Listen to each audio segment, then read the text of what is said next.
This conference will now be recorded.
Good evening, everybody, and welcome to the Community Preservation Committee meeting for February 17th, 2026. On our agenda this evening, we have Erika Johnson from the Pioneer Valley Planning Commission here to discuss Sports Haven project. We've got an update on our bleachers grant from town council. We've got project discussions and recommendations for town meeting. We're going to discuss our financial, where we're at project-wise, and Bill's minutes, and set our next meeting date. So, start off with Erika. Hey, good evening. Hello. All right, yeah, come on up. And, you were communicating back and forth with Megan in regard in regards to the Sports Haven project. I know she had sent you some questions and whatnot. So if you want to jump on in and give us what the project is all about. I know it's a over $1 million project, but we're looking for some money from us, and if you'd like to help out, we just want a little bit of clarification. All right, thank you. Hi, everyone. My name is Erika Johnson. I work for the Pioneer Valley Planning Commission. I'm a planner and their chief procurement officer. I've also been working with the town for 6 years now to secure funding for major system upgrades at Sports Haven, including water system, new water system, new community-wide septic system, and then also fixing the road that goes through the park. So we, first of all, I guess I should say too, is that I want to acknowledge the fact that the CPC has provided funding for this project before, received $100,000. Previously, that went into the park, it went toward both design and construction, and ensuring that we can move forward with the affordable housing restriction and also maintain that affordable housing restriction. So thank you. I am happy to talk about Sports Haven for probably the next 6 to 8 hours, but I don't think anyone wants that. So would you prefer that I go through some of the questions? Yeah, well, we start with that, and then, if we have any further questions, we can, keep All it right. short. Okay. Wonderful, and please feel free to stop me. Okay.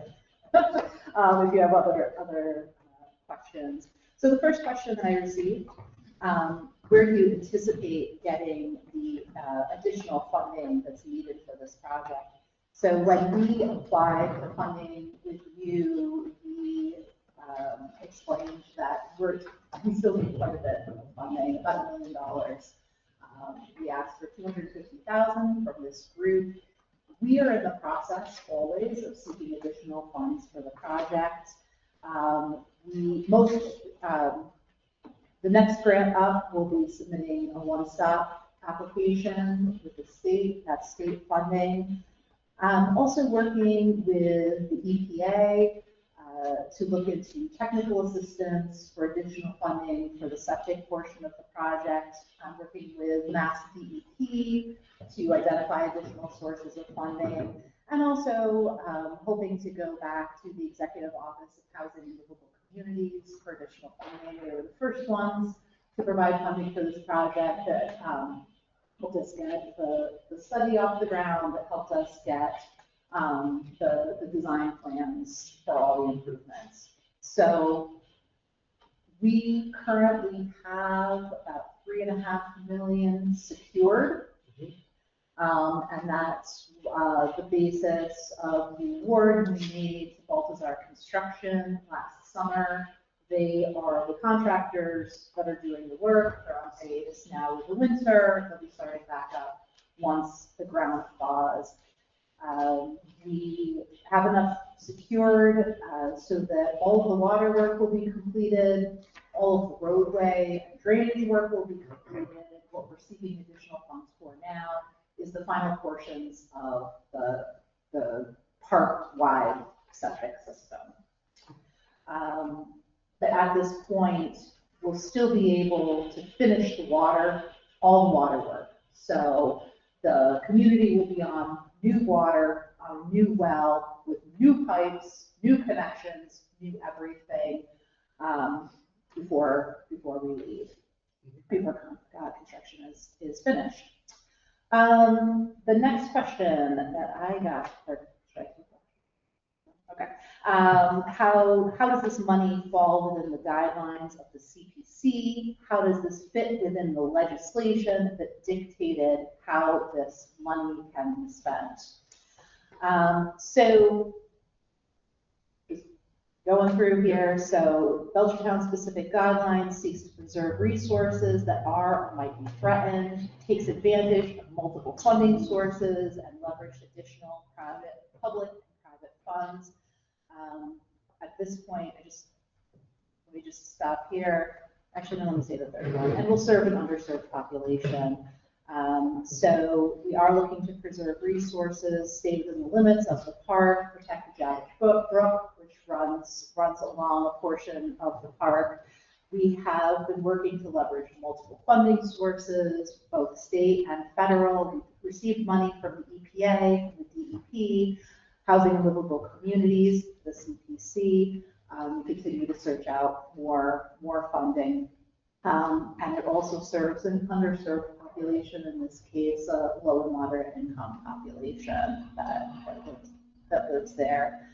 And it also creates, preserves, and supports affordable housing. It is affordable housing. And it provides stable housing to many residents within your community, and many residents who have gone without basic amenities for a long time, as far as safe and potable water, safe septic. It will ensure long-term affordability. I'm going to get more into long-term affordability. No, you just got it. Oh. I have a quick question here. You're using the term affordable housing. Yes. Okay, is that the state-defined, recognized on the inventory list of affordable housing that the state is in charge of? I am so glad you asked. That is what we're working toward. Okay, we're not there yet. But we are like, we can see it from here. We can see it from here. Okay. So, along with the construction, why it's taken this long? At the same time as we're working to get funding for the construction, we're also dealing with a plethora of other legal issues that involve the park. The ultimate goal is the Tenants Association taking full and complete ownership of the park. That's in process. And also creating a permanent affordable housing restriction at the park, which is also in process.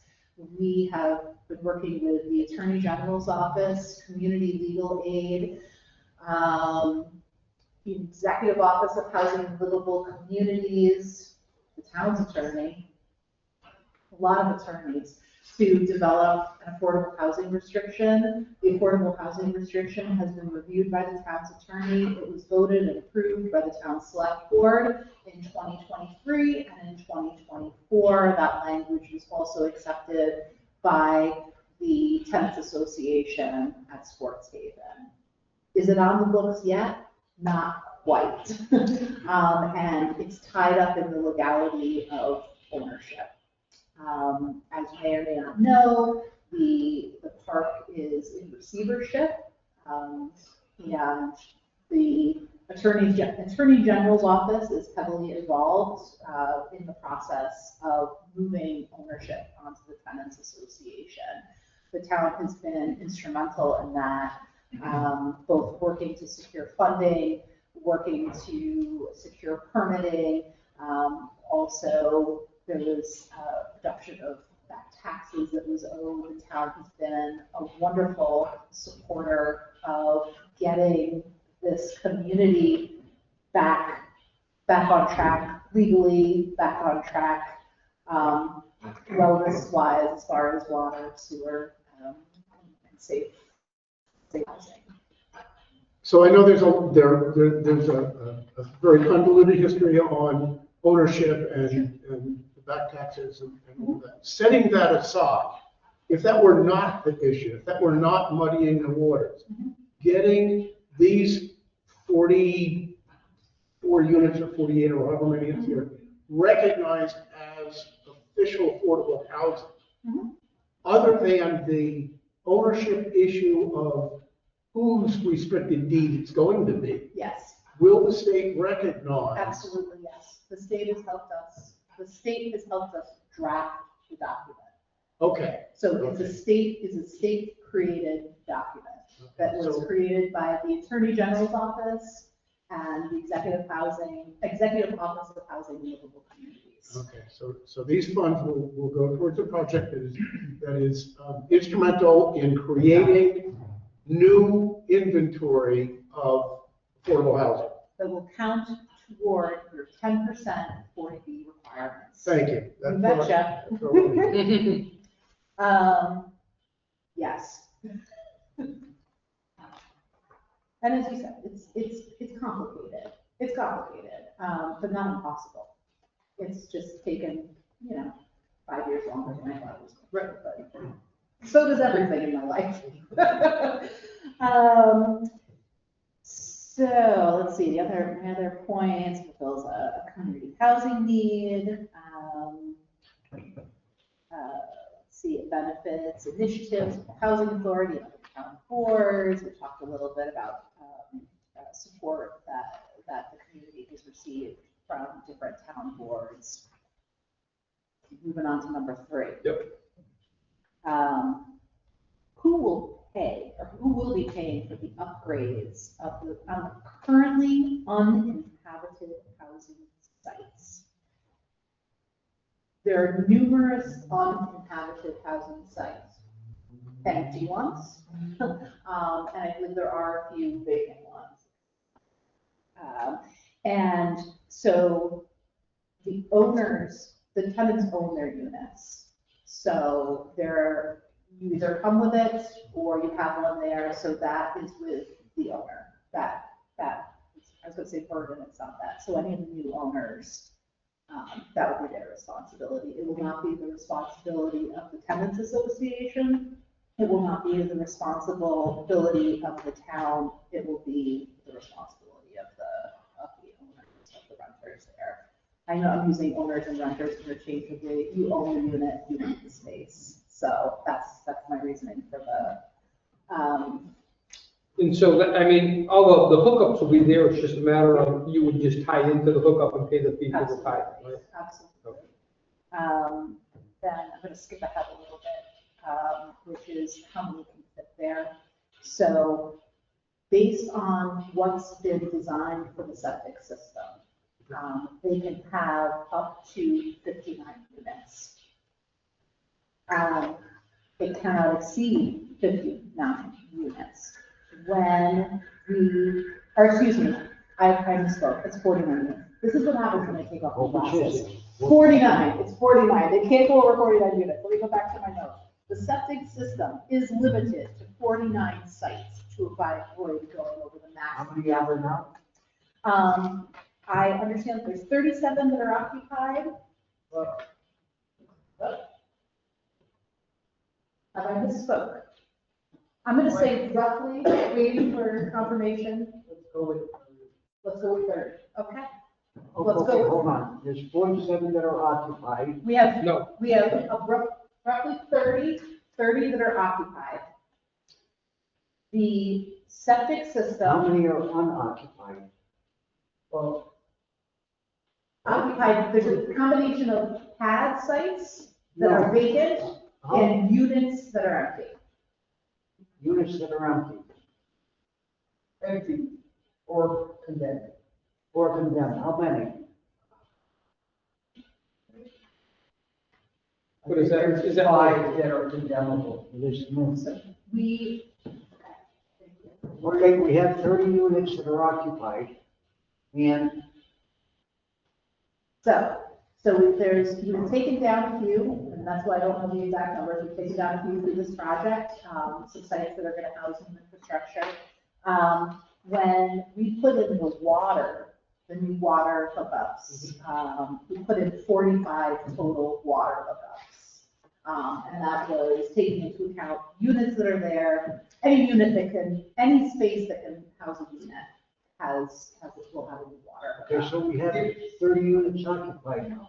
I think Yes, that is there's always 45 since the ARC is in operation. But we have empty lots, some have burned down, some have been condemned, some are in transition. Yeah, 3 but I think that is gonna already have areas where they'll replace for the empty lots. One more question. Roughly how many people are we talking about? When we did our last, Like a head count how many residents? Yeah. of a total that's like husbands and wives and kids, we have to get back. when we did our last. Rough estimate. I'm gonna say 70, so based on Close our enough. last, so when we had to put together a grant application and we had to do income surveying in the area, we went door to door to get the number of people who live in each unit, Some and have passed away. it was roughly 70. Okay, close enough. Yeah. Or All right. But the point of, the point of the construction too was not just building for what's there, but also preparing for what could come ahead. that at some point it will be built out to those 45 water hookups and fully developed. Is there any plan to fix the road? Like, Yes. Is that what they're doing now? We've got, part of the project, we got funding to fix the road. So the road is basically destroyed through the construction. So all the piping now is underneath the road. Okay. So if they ever have an issue again, they're going to be digging up the roadway and not people's yards. The idea was just like in public infrastructure to move everything to the roadway to minimize disturbance to private property. So we're going to fix that. It's about to become a muddy mess. The next question on here is, please explain the purpose of the Cold Spring Tenants Association, if it's similar to HOA housing. HOA, I don't actually know if that's in there. Homeowners Association, thank you. And what are they currently doing? So the Cold Spring Tenants Association is an actual organization recognized by the Secretary of the Commonwealth. They're incorporated. They have been since 2011. Straight from Gallivan, to act as an advocate for the mutual interest of resident homeowners of Sports Haven Mobile Home Park in Belchertown, Massachusetts, to promote the interests of its members, to engage in any business or other activity which a corporation organized under MGL Chapter 180 may lawfully carry on. The corporation shall have all powers provided by Massachusetts law. Going to the next level of that, they do have formal bylaws that have been accepted, that I know they run the organization through. They use those bylaws and just having a substantial overhaul to their board of directors. That has all been developed with attorneys. It's all on file with the state. So it is different than a homeowners association, but as I understand it, it's a similar legal entity. So, and they are the ones that are collecting rents, coordinating improvements at the park. The next question, is there an overseer of the CSTA group to make sure that the system is monitored and maintained? I would say yes, as far as any organization is monitored and maintained. It's monitored and maintained by the state. And the Tenants Association also is working closely with Community Legal Aid since the receivership happened, and since they've been working to transition out of receivership and into a tenant-owned situation. They were appointed Community Legal Aid, which has been providing assistance, is there at the board meetings, but I don't believe they oversee them. They are actively involved with the operations at Sports Haven. So do they have a board of directors then? Okay. Yeah. Okay. If you can wave at the camera, because they're all watching. All right. Making more nervous. Good, really good. Plus Steve Williams, the town manager, he's sort of like our go-to guy. So he's not gonna let us get out of line. Yeah, okay. But we got a lot of people we have to answer to. Yes. More than Has you'll ever know. anyone ever been in there? When was the last time? Quite a few years? For me, it was a while back on the fire truck. Oh, you were in a fire truck? Well, yeah. Okay, so you've been in there. So I was gonna ask the road right now, is that readily passable for the ambulances? 'Cause- Oh, yeah. Okay, good. And two, we'll have fire hydrants. They're already installed. Oh, fantastic. So they're not like a fire hydrant, so you guys don't have to suck it out of the front. Oh, great, great. It's a pump truck. Yep. They would come even the way it looks now, we've come a long way. Well, you guys have really worked hard on this. You really have. Absolutely. And Now we just had the mindset. It's a process, and, I'm one of the newer people to the project, I've only been working on it for 5 years. And when I came into it, every meeting I've ever been to has included Board of the Tenants Association, the Attorney General's office, the Town of Belchertown, Community Legal Aid, DEP, EPA. When I say that they've got more people than they'll ever know watching over them, it's true. Gary Brown too did quite a bit for us. So, all right, and I should say too, you mentioned the hydrant, you mentioned fire safety. We put in a new well, the well is contaminated, we put in a new well. But because we also have the administrative consent order from DEP, we have to bring it up to a higher standard. So when you go back in there, not yet, let's give it 6 months, when you go back in there, you're gonna see the water tanks. You're gonna see the well house. It's gonna have an emergency generator. There's gonna be noticeable infrastructure, but also infrastructure that's gonna further support the community that's there. That's great. Each section now can be shut off individually. So if there's a problem, you don't have to shut the whole park off.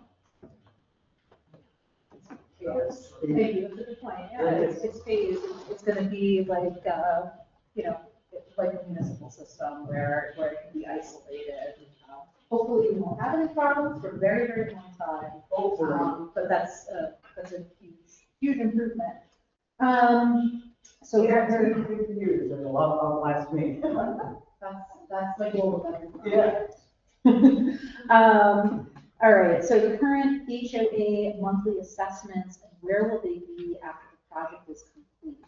My understanding, monthly rents are at $150 right now, and they were set as part of the receivership, as part of the agreement with the Attorney General's office and Housing Court. That's the way it's gonna stay. Are they gonna change? You betcha. And it's all outlined in the affordable housing restriction. It's incredibly prescriptive around how, it's not gonna, tomorrow it's not gonna go up to $1,500. It can't. It legally can't. So then that's all outlined in the Okay, affordable question. housing restriction. Looking down the road, Yes. after all this is done, is this place going to be financially sustainable? Yes, Sure. absolutely. In other words, they're going to generate enough money to take care of the place. That's the plan. Okay? That's the plan. And all those people that we mentioned looking after it, yeah. So I guess another entity that we're working with is RCAP Solutions. And RCAP Solutions has been involved in developing projections around what it's going to cost to maintain this equipment, what it's going to cost to operate it. Everything from staffing to replacement valves, and how much the association is going to have to generate an income so that they're able to maintain these systems, because they're going to take maintenance. They have a very dedicated operator now, where he will stay on, but it costs money. Everything costs money, and anything, no matter how new or how old, requires maintenance. So working on developing those models so that we can ensure that it is profitable. And I think once you're able to drink the water, once you're able to drive down the road and not lose your car in a pothole, I think you're going to be able to generate higher rents, but still within a limit, so that you are offering more opportunities than you are displacements. And being a resident-owned community, I think, they'll take pride in ownership within the community itself, absolutely. Absolutely. Oh, let's see. I'm going to mention that. No, I'm going to go on to number 7. what is the fundamental justification that allows us to use money for housing we didn't create? Well, you did. You did. The town did. The town did. The town created it, maintains it, allows it to be. So I would say this is your community as much as it is anyone's. And more recently, 2024, we provided money. The CPC provided money that was utilized to put forth, to move toward the creation of affordable housing. None of that can happen until the infrastructure is fixed. It's all intertwined, and until the infrastructure is fixed, nothing else can happen. So that's our goal there. All right, so yes, so money, CPA money is used toward the housing. I'm gonna spare you the wording that was included in your 2021 town meeting. It preserves existing affordable housing, and hopefully, if all goes according to our years of planning, it will increase the amount of affordable housing because it'll attract new residents, new units. All right, last question. If we don't spend this money, will this affordable housing be removed from the inventory of affordable housing in Belchertown? No. But if you invest in this project, it will contribute to more affordable housing sooner. As soon as we have that restriction in place, these units become affordable units, go on your inventory. And we can't do that until we clear a couple more legal hurdles. We've got a big one coming up at the end of this calendar year with DEP around the water system. We are on track now to satisfy that administrative order.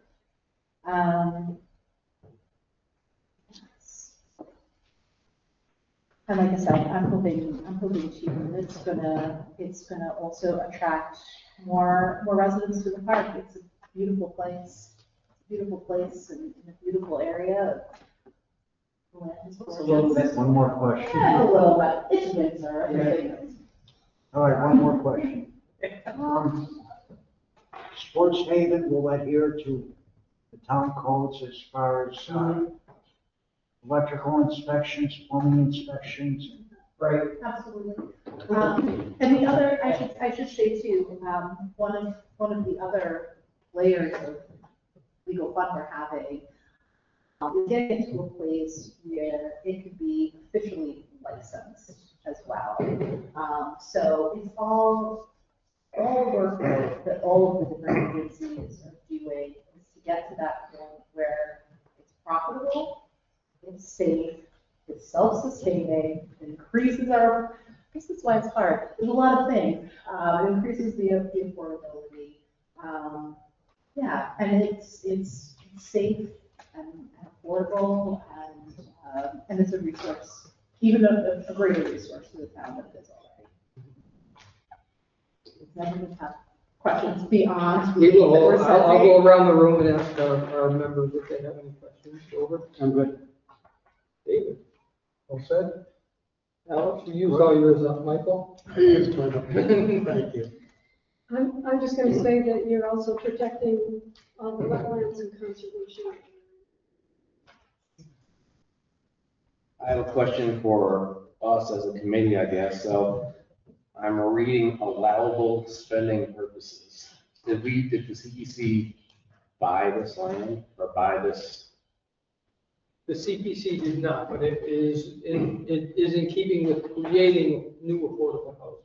So we're calling it creating new affordable housing. That was my. Once it gets deemed affordable housing, correct? Correct. I mean, because as it stands. The designation Right, hasn't gotten there right, yet. but we have 30 units there right now, so there's a potential to create 18 more once this project is complete, correct? Actually, 15 more, I'm sorry, 15, sorry, 15 more. go back 5 years ago, and none of the units were considered affordable housing. Yes. So we made the investment early on in the studies in the water infrastructure. And they're now asking for additional funds for the sewer and the roads and everything else. When that's done and all of these go onto the 40B inventory list of affordable, officially recognized affordable housing, then our funds will have been used to get actually 45 potential, 30 in existence, another 15 beyond that capable of new affordable housing units onto the inventory list. Okay, so this then, just doing the infrastructure and the studies and everything that we've done, has been directly in support of creating 15 more units, or 15 more, right? 45 altogether. 45 altogether, okay. We had none, that's right, I'm That's sorry. right. They were We not. had none. So we, right, so if this is now in support of, which I believe is a verb that is considered okay by the. Yes. That's my concern, because I'm reading this thing out, I want this project 100%. I'm just reading the language, and it's like, making capital improvements, it says no. So, that's what I'm concerned about, is we're providing funds for I capital think improvements. no, because capital improvements are, like, if you take the housing authority down here on the road and you say, we want to do all new bathrooms in those units. That's a capital improvement project within the complex. That's not allowable. That was something that we wanted to do years ago. We weren't allowed to do that because capital projects are not. But this is a creation of new affordable units. In support of creating. Right. With the infrastructure. I read So it, the reason the lawyer, deferring. the reason the lawyers said no before was because we did not Create that affordable housing. Yeah. So therefore, we couldn't put capital money into improving the affordable housing. Okay? In this situation, the affordable housing did not exist. Okay? And because of the investments being made, that we've made and others have been made, then that is the creation of new units onto the market. Yeah. So that puts it into a different category of what we're allowed our funds to go into. All right. So that's why I was asking all the questions about, is it now yet on the 40B list? Is it recognized by the state as an inventoriable affordable housing rate? It's been a slow and calculated process that continues. I would love to see that resolved by the end of this calendar year. That to end of this. Yeah. So I guess my question would be, of these 15 vacant units, I take it there's a market out there for those units, and there's a market for availability for bringing in mobile units to be able to sit on those sites, to be able to, finish the build out. Okay. There was just a unit sold recently, correct? But I'm talking about, but there's vacant sites too, so now you have to bring in, a mobile unit. Yes. Are some of these sites, available for like double wide units? No, I don't believe so. they've only got one double wide, that was years ago, that was allowed. Okay, I don't think there's any place else we could put a double wide. all right. If they want to meet their quota, I think they said 41 altogether. I think there's also limitations with the wetlands. Yeah, we're surrounded by wetlands. You're not gonna drive down and see a cul-de-sac at it, off to the side. Well, they did. That was a long time ago. No, just recent. Sorry. No, don't. Okay. It's kind of like a cool, they put in down at the back.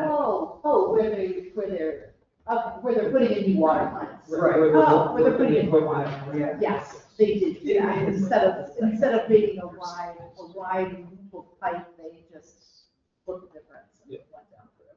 So, yeah. That's a cool. It works. Everybody else have any other questions? I mean, this is open to the public. Does anybody from the public have any questions? Anybody from GoTo? Hearing none. Eric, I want to thank you for your time. I've got a clearer understanding of what's going on over there. What the ultimate goals are. I mean, we knew what the goals were to start with, but, hearing how, all the hurdles that you guys have jumped to the point where we're looking at possibly the end of the calendar year being that close, it's phenomenal. I mean, like I said, this is a 5 to 10 year project and we're on the last, big hoorah, we're on the home stretch. Yeah. Which is great to hear, so.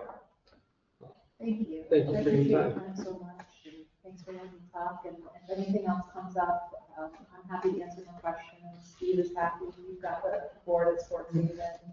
I love to talk about sports games. So call me anytime. Okay. Thank you all so much. Folks, if you haven't signed in, we do have a sign-in sheet for people that were here at our meeting. Can you just make an appointment to sign in? Thank you very much.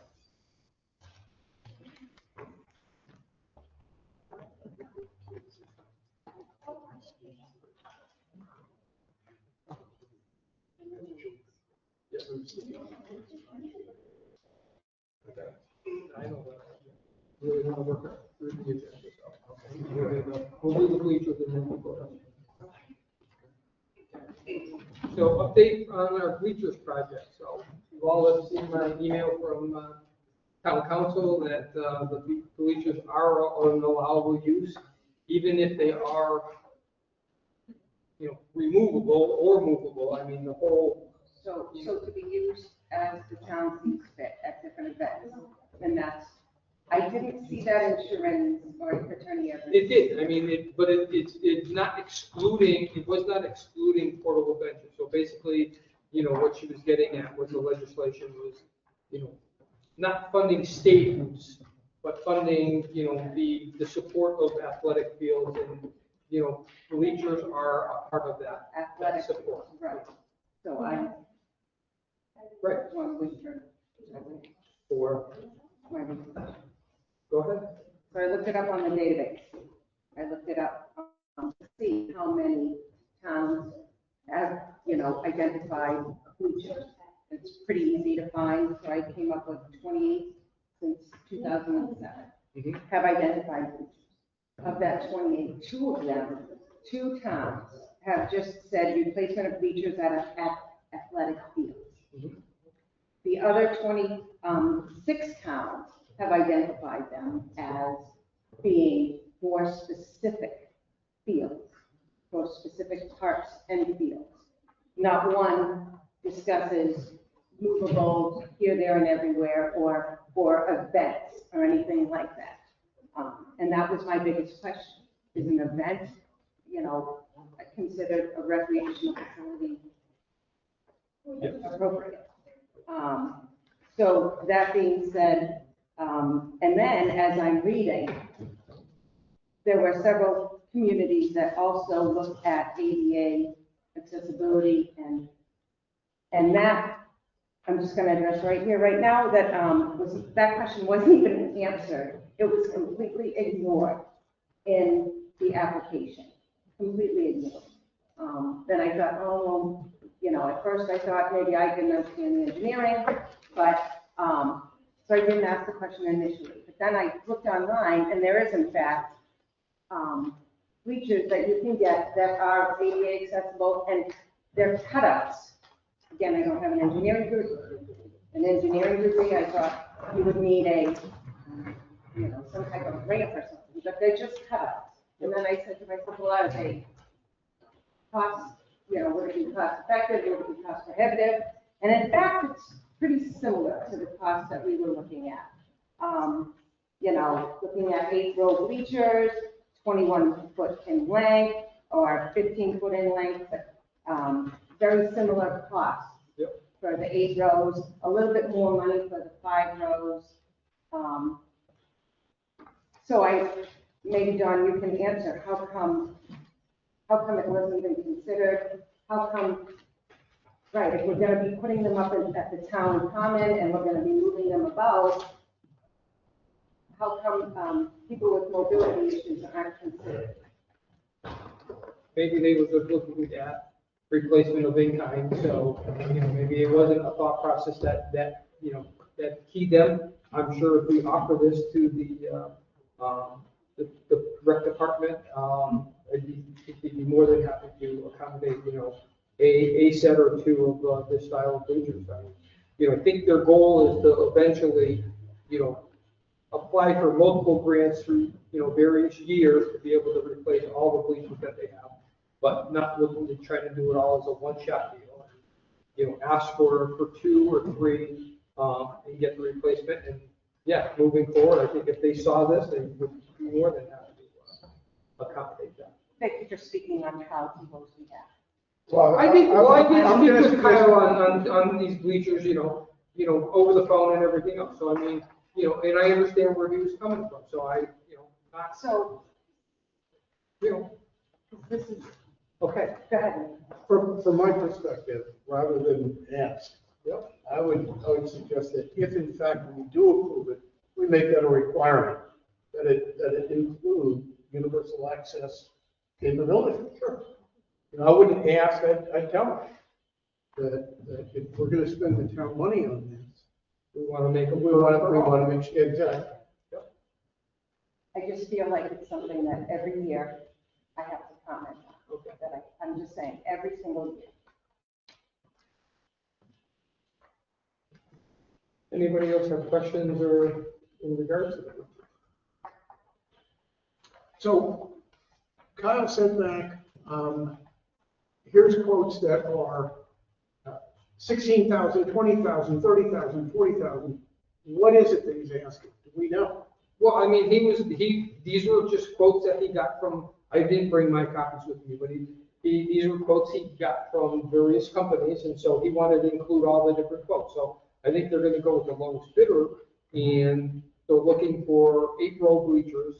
And that was one of my questions, because our original documentations and pictures did not show, the guardrails and everything else that go around, the sides and the back of these bleachers, and that was something that I was concerned with. I mean, our current bleachers don't have any guardrails on the side or back, so all of a sudden you start to get into 5-row and 8-row bleachers. That's a pretty hefty fall from the back, so that's why that's why he revised all of his numbers and revised, some of the pictures for us for information. Is there clarity on exactly how much he's asking for and what we get for our money? Well, there is, I mean, in terms of, they were looking for the 8-row bleachers, and we could pick the company with the cheapest price on it. So long as it has a UA capability. Right, and looking at these 8-row You bleachers can be of creative. UA, I mean, we're at 16.2 for 8 rows. So All it's not have a, to be that way. No, but I think, Let's, 1 and 1. Yep. If you buy 2, you get 1 and 1, and if you buy, Every 4, time. you get 2 and 4. Right. Right. Right, and each application you. I don't think it's a include big that ask to further. answer that question. Sorry. I'm gonna wait, but maybe that's. So knowing, with, this, I will send back to Kyle, and we can update exactly, what, now with his updated pricing and, information, we'll move forward with the 8-row bleachers, look at maybe 1 and 1, or if this company, I'm sure they do, non-accessible bleachers also. So what is their price point for both? So we can't make a motion until we have a dollar value. Correct. To put into the motion. Yes.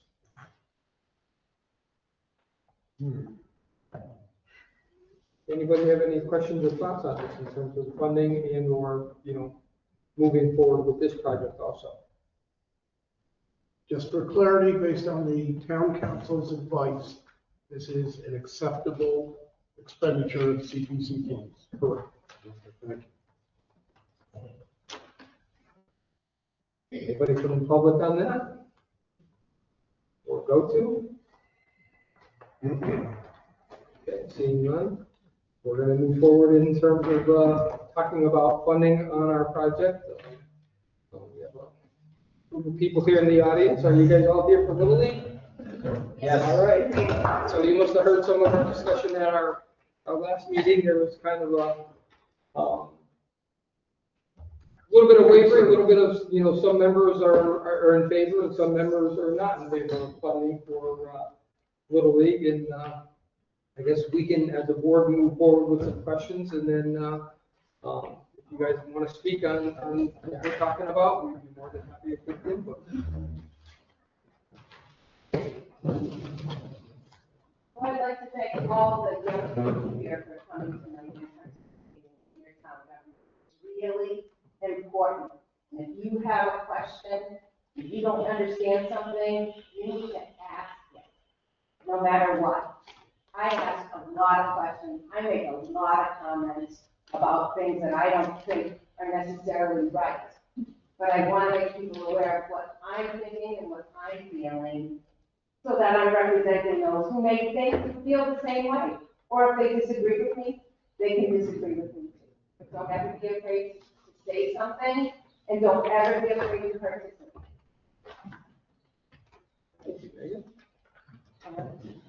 Which one of us works in the school system? There you go. You got one right there. Mr. Chairman. Yes. Can we make a statement Yes, you first? can. Or do you want us just to? No, go ahead. I'll take your input first. Okay. Excuse me? Should they be where the camera? Yeah, I mean, I do want you to come on board so that we should get, It's a little bit hard to hear from back there. Yep. So, I'm Paul Anziano, I'm the president of Belchertown Little League, and we know tonight you've got a big task ahead of you. And so we're here just to reiterate how we believe this project benefits the town of Belchertown and the community. As you can see, I think there's 11 projects in front of you tonight you're going to be talking about. It looks like we've got support for one project. Yep. We are energized. This project is ready to roll. We're meeting with contractors on Friday. And we really, really need your support to really push us over the finish line. Just to reiterate, the whole project for this is about $400,000. We're only asking for 37% of it, of $148,000 from the CPC and from the town of Belchertown. We've already raised over $100,000 ourselves within the community from parents and families and businesses, and even the state of Massachusetts, who thinks this is a great project, has supported us. Again, the funds from the CPC will be used to create these fully accessible ADA bathrooms, ADA compliant walkways around the field, accessible batting cages. We're going to improve the structure of our Green Monster wall and replace it. We're going to add needed storage facility for some of the equipment that we need to maintain the property. So that's the bulk of what the CPC funds are going to be utilized for. We again have had a lot of community support, and we really strongly urge you to support this project. Like you saw, I mean, these kids are taking time out of their busy night, school vacation. They don't have school tomorrow. They could be doing something fun with friends, but they decided to come because they enjoy playing at the field, and they truly want to see it improve as they continue their support. It is a program for kids ages 6 through 14 of all genders. So it is inclusive of everyone within our community. And the final thing is, we had a big kickoff in October at our field where the state did present us with a check of $25,000. And we did see a lot of media surrounding it. This is an exciting project, not just for Belchertown, but, you know, Western Mass News, WWLP 22, Mass Live, the Sentinel, Hampshire Gazette, they all covered it. So this is a strong project for our community. And I just wanted to quote one of the articles because I think it sort of sums it up. It says Belchertown Little League is victorious after receiving a $25,000 grant from the state of Massachusetts. State Senator Jay Gobera and State Representative Aaron Saunders were proud to present this grant to help towards the renovations of our community field. So the state's behind us. We want to see that Belchertown gets behind us. We ask for your support today. Bring us to town meeting. Let town meeting decide. And again, you know, 11 projects. This speaks volumes that we're kind of the only ones here to really support our project. I did have a couple of quick questions. So one of them was ADA parking. Where is ADA parking for this facility to be able to, you know, utilize, you know, the facility itself? Yep. So behind the baseball field, we do have a section off paved parking area there. And it's mainly, depending on how many people need to utilize it, it's mainly a drop off. So they can get up close to the field, drop off. And then the parking is all within Chestnut Middle School. Okay, but that drop-off area is not, you know, so parking's not allowed there, or? There is parking lot there, yes. Okay, But if it fills up, right, okay, we still have a designated area for drop-offs all the time. okay. And then there's parking within Chestnut Hill. One other question I had was, Can I ask? Hmm? Can I just follow up Sure. on that? So you want to put in this walkway that's accessible to get to the bathrooms. That's not going to be attached to that parking area, or it will be? Will you have a designated handicap parking spot there? Yeah, so the current driveway goes right up to the fence. Yep. And so the walkway is just we'll probably dig up a little bit of that, put a concrete walkway, you know, from the fence all the way down to the side of the field, up towards home plate, up towards the dugouts. But will it be connected to a parking spot? Yes. The asphalt driveway that's already there will be connected. And the sidewalk will be connected to it, so somebody, Correct, yes, it won't be onto grass, you know, it won't be asphalt, grass, and then the sidewalk, it'll be all continuous. I just couldn't see that when I was looking at No, we want to make the sure. tiny pictures. Yeah, And will there be a designated ADA handicap spot? yeah, handicap spots up there. Anybody else questions on that part? Just on that part, What? the ADA accessibility? No, I'm good with that. Okay. Second question that I had is Little League, does everyone play, or do you guys do tryouts? I mean. Everyone plays. Everyone plays, okay. Correct. So what we do is we don't have trials, we have evaluations. Sure. We try to make the teams as fair as possible. Okay. So that way they're, You're not the Los stacking Angeles one Dodgers, team which have endless amounts of money, get all the superstars. Hopefully, everything is evened out and so that the teams are fair and we have different divisions. Yeah. Kids who are more advanced play in the majors, kids who are a little bit, still learning the game, play in the minors, and then we have the younger program. So we try to make it as equal as possible, all the teams. Perfect, okay. That was my only other question on that. Go ahead. Is this facility to be used exclusively by the Little League, or can it be used by the public at certain times for certain functions? Right. Yes, it can be used by others. We had written down some information so I don't misspeak. So Belchertown Little League maintains a documented publicly available field use policy. When not scheduled for Little League activities, the field is available for use. This ensures the facility serves not only our program, but the broader community as well. We've had several different, let me see right here, several different community events at the field.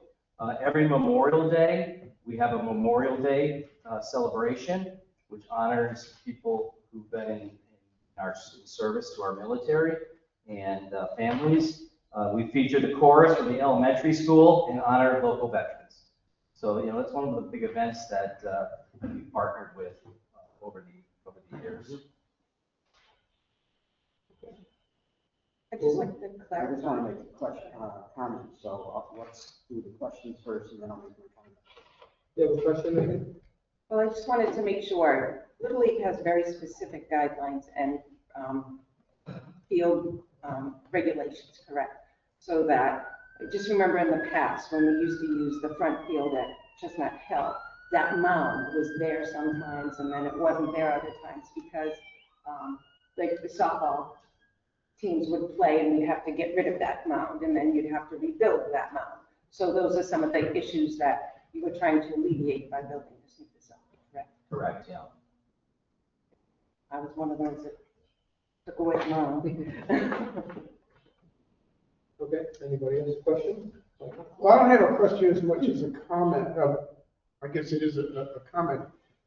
So maybe it is a question. Jessica's Boundless Playground is open to anybody, completely available.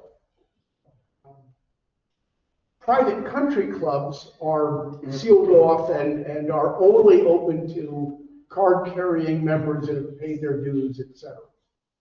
And I'm kind of looking at this deal and I'm saying, well, the property is owned by the town.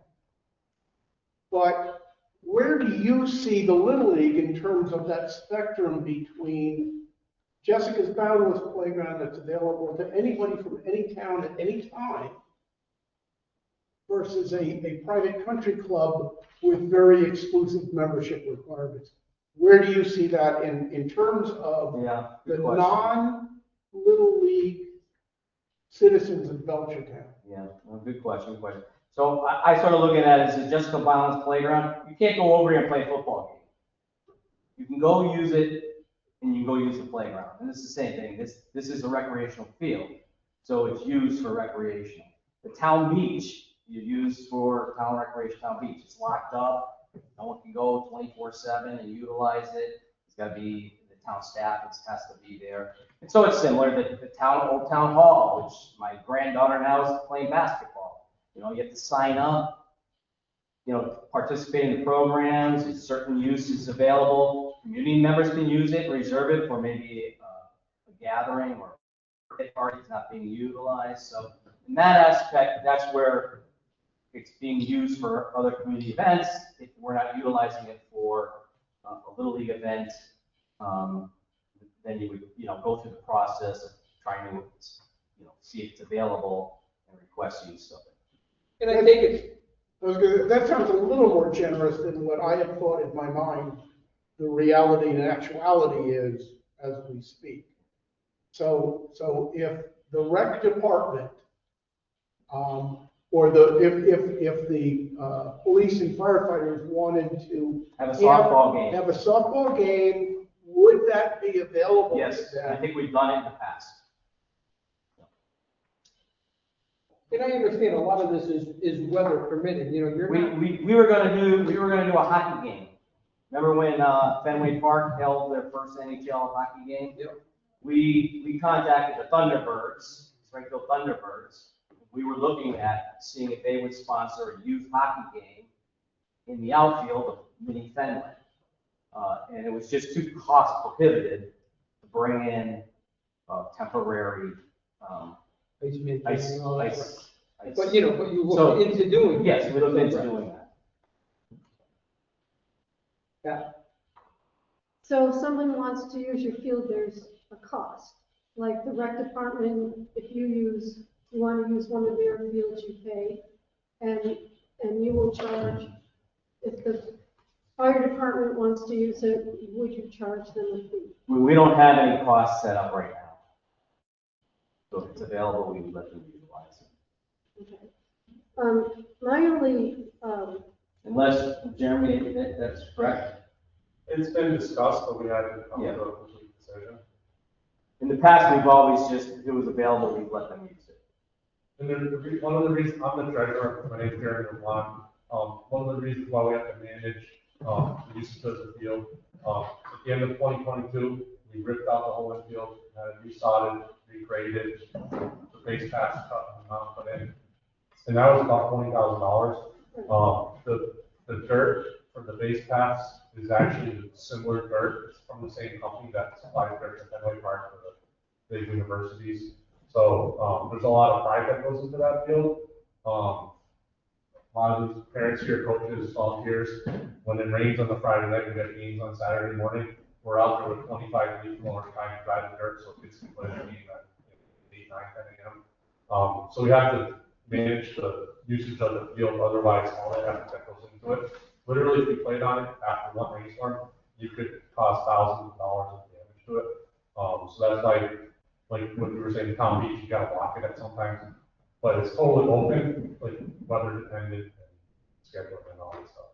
so it would make sense if you did charge people Yeah. to use it. So Yeah. I guess that's, I think that's to maintain it if we're gonna be. We've never looked at it as making money. Although we did hear the fireworks might be coming in back again this year, 250th celebration. So we might start charging. For seating in the. Seating in there. Yeah. But I also just want to just make this very clear, that when when the Little League isn't there, these bathrooms will be closed to the public. It's not going to be open to the public. Correct. Like- Safety has to come first. And so we anticipate that they're not going to be able to be open 24/7. It's just going to be unsafe to do that. Well, last time we talked, I think I didn't get a clear answer. What we would like to do though is like, if we know we're having games all day Saturday, and maybe there's a 2 hours, time frame, we know people from Jessica Playground, they come up and use the porta potty all the time. So we know that the community likes and needs bathroom access. And so we want to try to work with everyone to do that, to see what is reasonable, what's not reasonable, and then what's safe and proper without vandalism, without, how. I know about May I just jump on that real quick? You may. So that's a good point. While a game is in progress, would someone from Jessica's Yes. Douglas Playground be able to access? Yes. Thank you.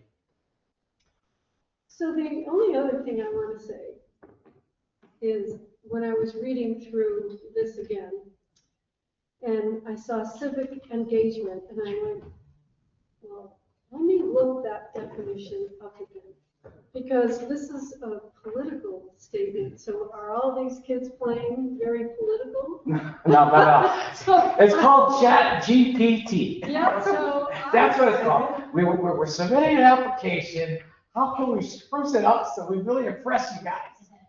So we throw in Chat GPT and it comes out with this civic engagement. Yeah, I would strike that. Strike it. We are apolitical. Little League is just a nonprofit organization that provides youth recreational programs in our community. Anybody else have any questions or comment? Here's my comment. So I'm a former Little League baseball coach and softball coach.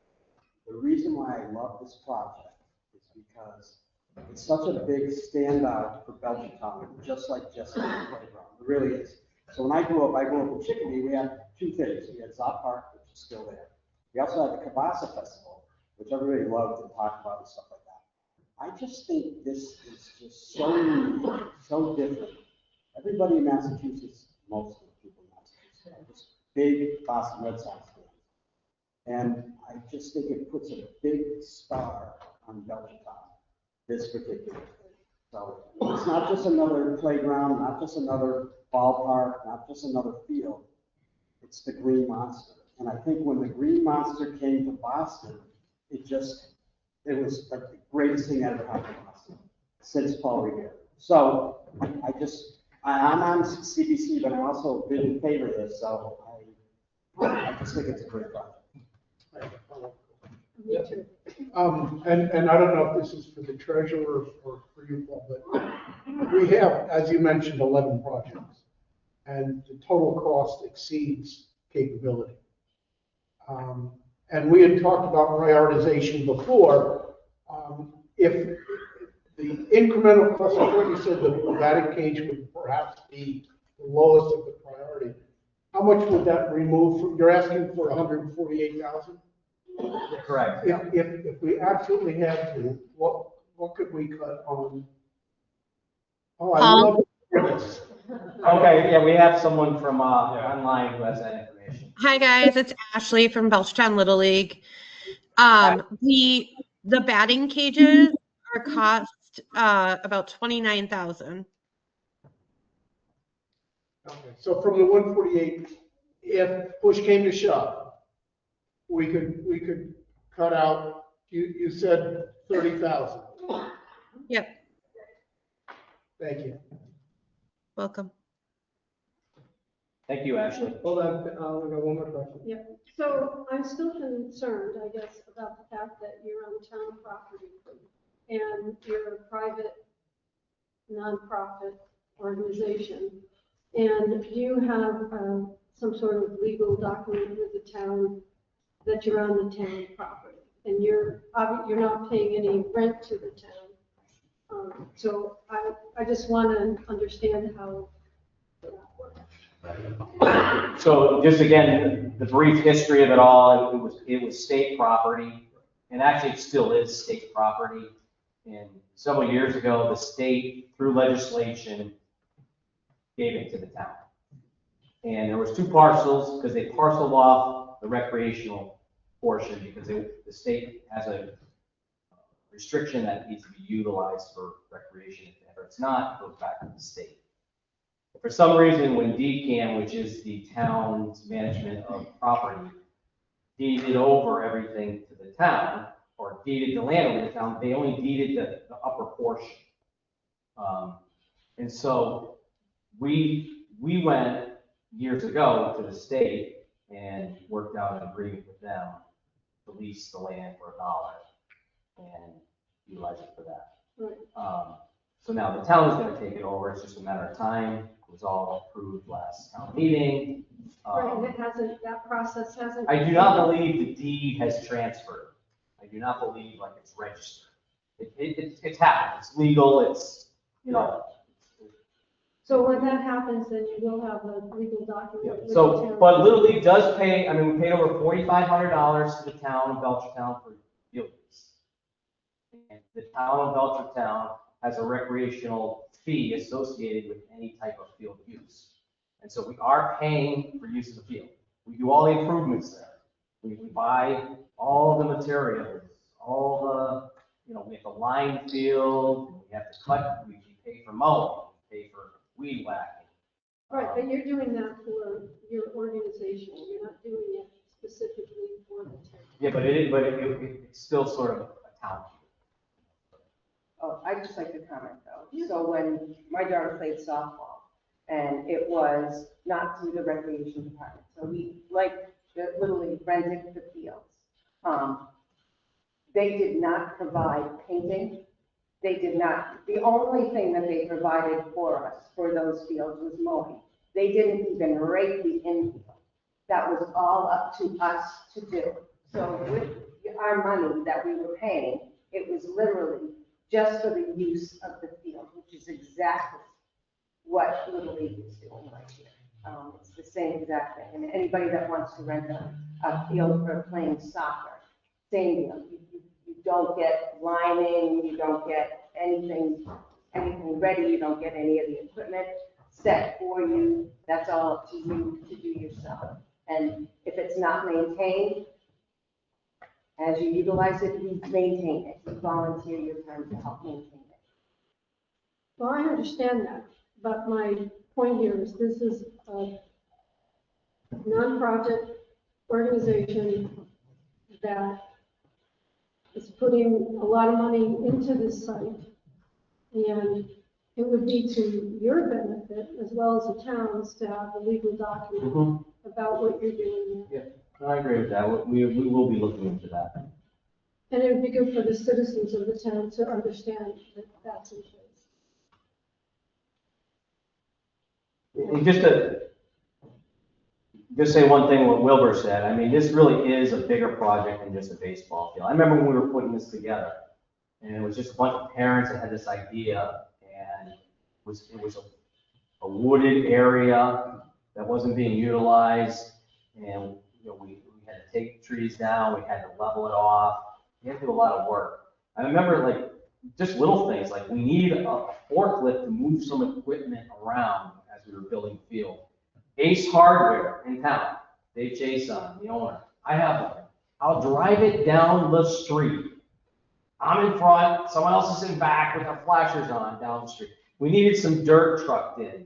Hey, I'm gonna call Stephen Humes, trucking, Lloyd Butler trucking, Donnie Hess, Duval trucking.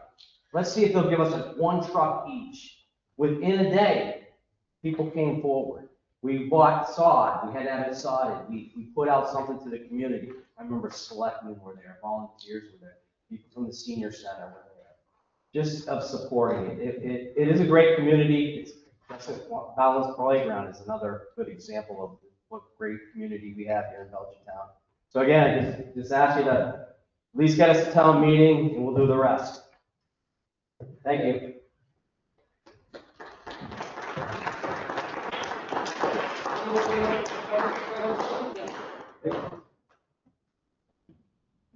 Good evening. Thank you. My name is Jill Trito. I'm a mom of a little leaguer. And I'm here because I could speak to this project all day long. I'm so impressed with the Little League, with the Green Monster, and the opportunity that my son has to play there. But I'd like to mention what I do for a living. I'm a juvenile probation officer. I work in Camden County. I work downtown Springfield. And I think I have a little authority on the topic of how important it is to have a safe place for these kids to go and feel loved and supported, especially by these amazing coaches that are they're showing here tonight, Bobby Bergendahl, Brendan Atterbury, Eric. They are absolute role models for my little guy. And I just wanted to put that on the record because it means so much to me as a mom of a little leaguer. And I really hope that you can feel this and seriously consider what we're asking tonight. Okay. Thank you. Thank you. Anybody else? Okay. Anybody? Hi, I'm Christine Buckley.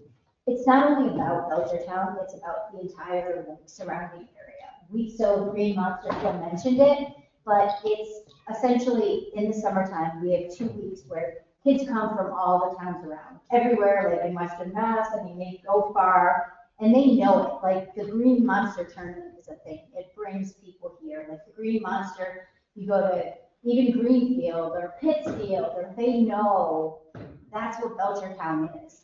And it is safe, and it is a place for our kids to be here. They remember it. And there's coaches that coach, and they don't even have kids here anymore because they remember it. And it's not like any other town. It's what makes Belchertown, Belchertown, and that whole community and bringing people together. And the other thing that I wanted to mention is actually Belchertown Little League is actually manning it. We're softball. We took on softball this year together. So we're working together with softball as a new thing to be more, just everybody together. So that's all. That's gonna pose a problem for the mom. Well, yeah, and the thing is, it's not just the majors and the minors play in the field. There's, we figure out the games and all of that in terms of the maintenance. Right. But it's really important. And the other thing is we've only been doing this since October, and we've already raised $100,000, which is pretty awesome in 5 months. Yep. So we're definitely determined, and the teams are all teams from businesses in town. Like, it's so town oriented, and so what we should be doing. And I love the idea of having a place where people can be safe and elected. So. Thank you.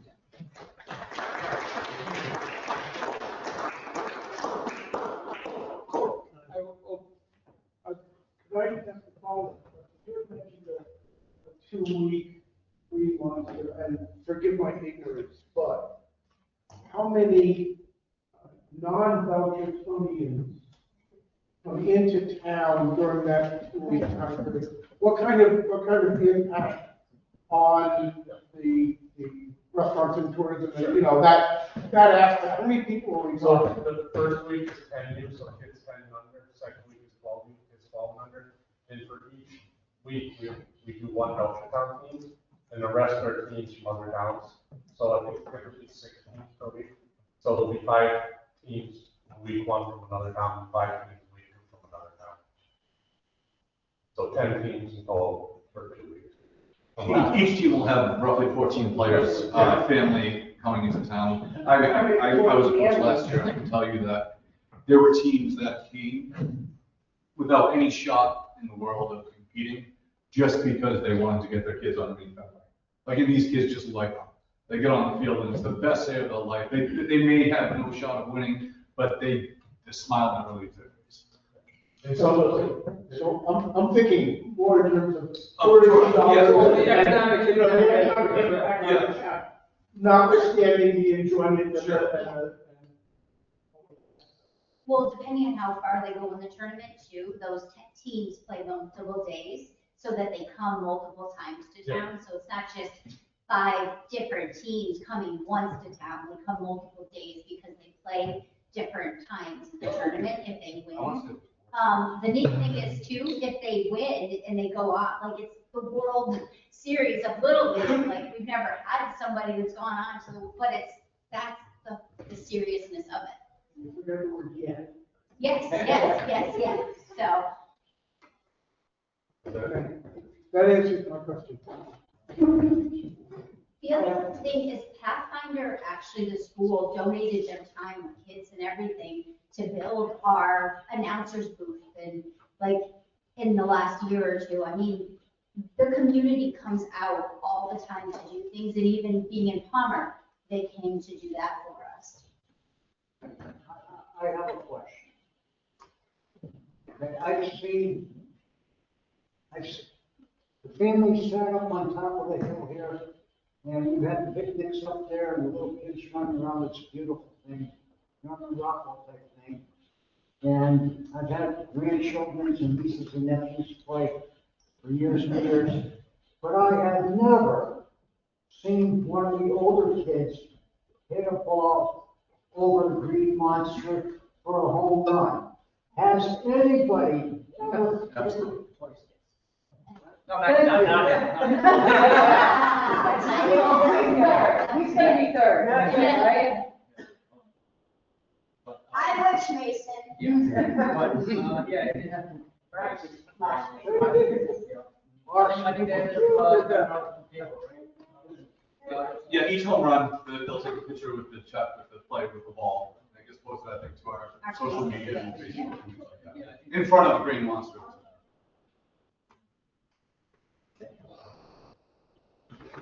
So I will open this up to anybody on GoTo if you had any questions or comments on Little League. All right, seeing none, I will. I guess I'll put in my 2 cents on this. I was one of the persons that was on the fence in regards to supporting this project, but you know, having you back here again, Paul, and filling in some of the questions that I had, and what this means to the community, I really am, I've been swayed, and you will get my support for this project. So that's what I want to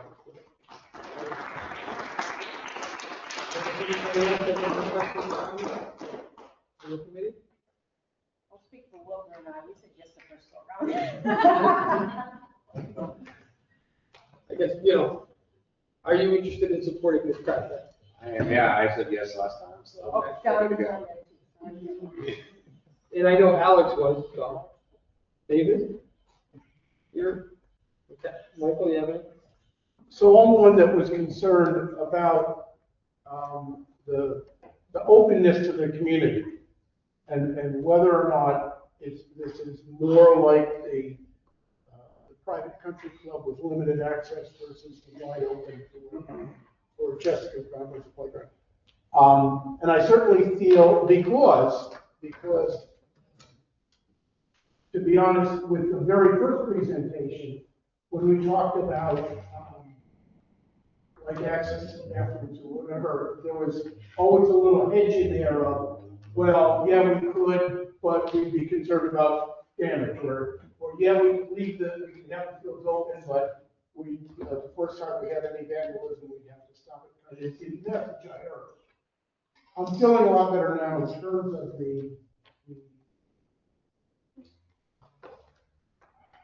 the ability for whether it's the rec department or some other groups to formally access the field, to formally approach you and say, on such and such a date, can we schedule our own softball game or our own whatever as a access to the field issue. So I was one that was hesitant, and in fact, I wrote no down on my initial notes because of that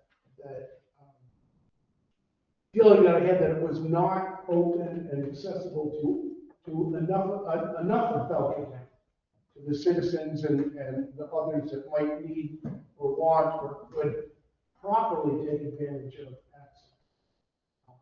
But I appreciate the answer that you gave today and more of a better understanding on my part.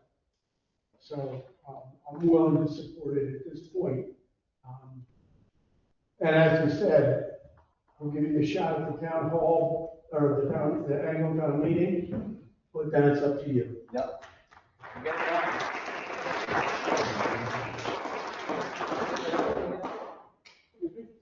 No, I didn't. She's correct. If we give you a shot at the annual town meeting, that's a good point. Thank you. If we give it, it's up to you. And, and it will come, we will certainly have to look through our finances and see what projects we can fund, and can we fully fund it, or is it gonna be, based on, hey, we only have so much money to go around, so. But, you'll get notification, Donna will definitely be able to, reach out to you, because this is his project, and let you know where we stand on our final recommendation. Thank you.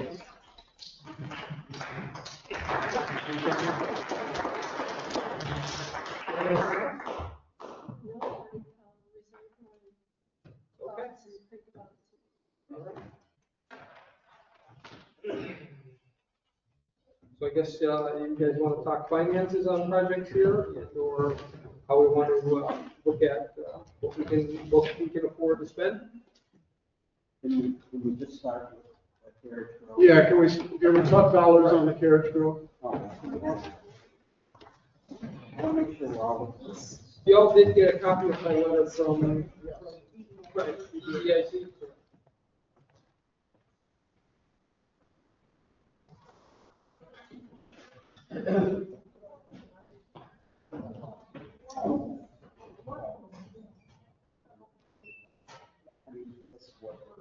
Right, that's what we're going on.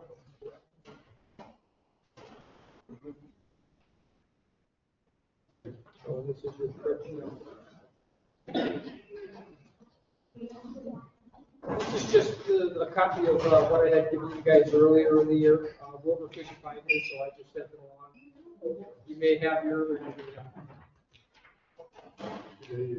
may not. I don't know.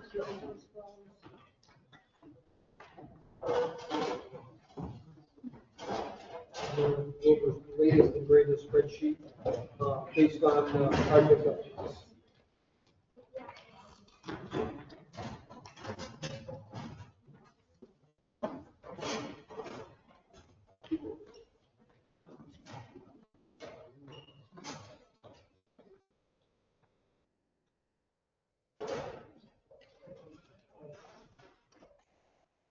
If we fully fund all these projects, we're looking at 1.3, correct? That is correct. I took out the 3 properties that. Right, that we said no, we weren't gonna do. So in there though, Jim, is 500,000, which I'm still not 100% Right. in agreement with Yep, what no, we discussed. right, that's. So they're asking for 100. I guess the first thing we gotta do is, how much do we have and in what buckets, right? I wanna start with that. Or you can just start with the 500,000, because I still think we can either, I mean, we have options, right? We could bond the 500,000. We don't have to bond it, so what it's gonna do is if we vote it in, if we vote to support that, it's gonna encumber 500,000. And that money, we can use we'll end up using future years to be able to pay that debt without having to bond it, because they're not looking to draw on those funds, 4 years to come. Okay, I just don't agree with that though, because they're asking for 100 for this round. That's what they're asking for. Understood. So we could say, we're gonna give you the 100. Yep. We're gonna put aside the 100. Yep. We have planned to give you the whole 500,000. Yep. If this project continues. Yep. And we will do 200 the following year. At that point, I mean, we know the next 2 years, we're gonna have at least $200,000 in our buckets, right? Right, but you still need to encumber all of that as one shot. Okay, I don't agree with that. Maybe I'm the only one who sees it as it's 100 and it's 100. Mhm. I understand the 500, we gotta make the commitment for 500. Right. I understand that. But I don't think we have to take that 500 out of this year's. No, we won't, I mean. But you're encumbering it, so it's gone. The 500,000 is gone, if you say yes. The 500,000 is gone, but it can be encumbered over a number of years. But you're making that commitment, so next year, when we get 200,000 in or whatever money comes into either the community housing and or the general fund, we know as if bonding, we're gonna have to take 200,000 out of that right off the top before we can do anything else with it. Okay. So if we were to bond this, we would go to someone else and say, will you give us the 500,000 and we will pay you so much per year, right? Right. We're doing exactly that. The But person we're gonna bond this from is the CPC, is ourselves. We're gonna go to ourselves and say, will you bond this money and we will pay you over time? So that's the encumberment in the future of a current commitment. The difference being, if next year the citizens vote to do away with the Community Preservation Act completely, then we're on the hook. With a bond, we're legally required to keep paying that out. If we bond from ourselves, we're not. So the only downside to doing it this way is if the citizens tomorrow vote to say, we're going to abolish the community preservation system. Okay, and if they agree to do that, you are every quarter putting money into our bucket, right?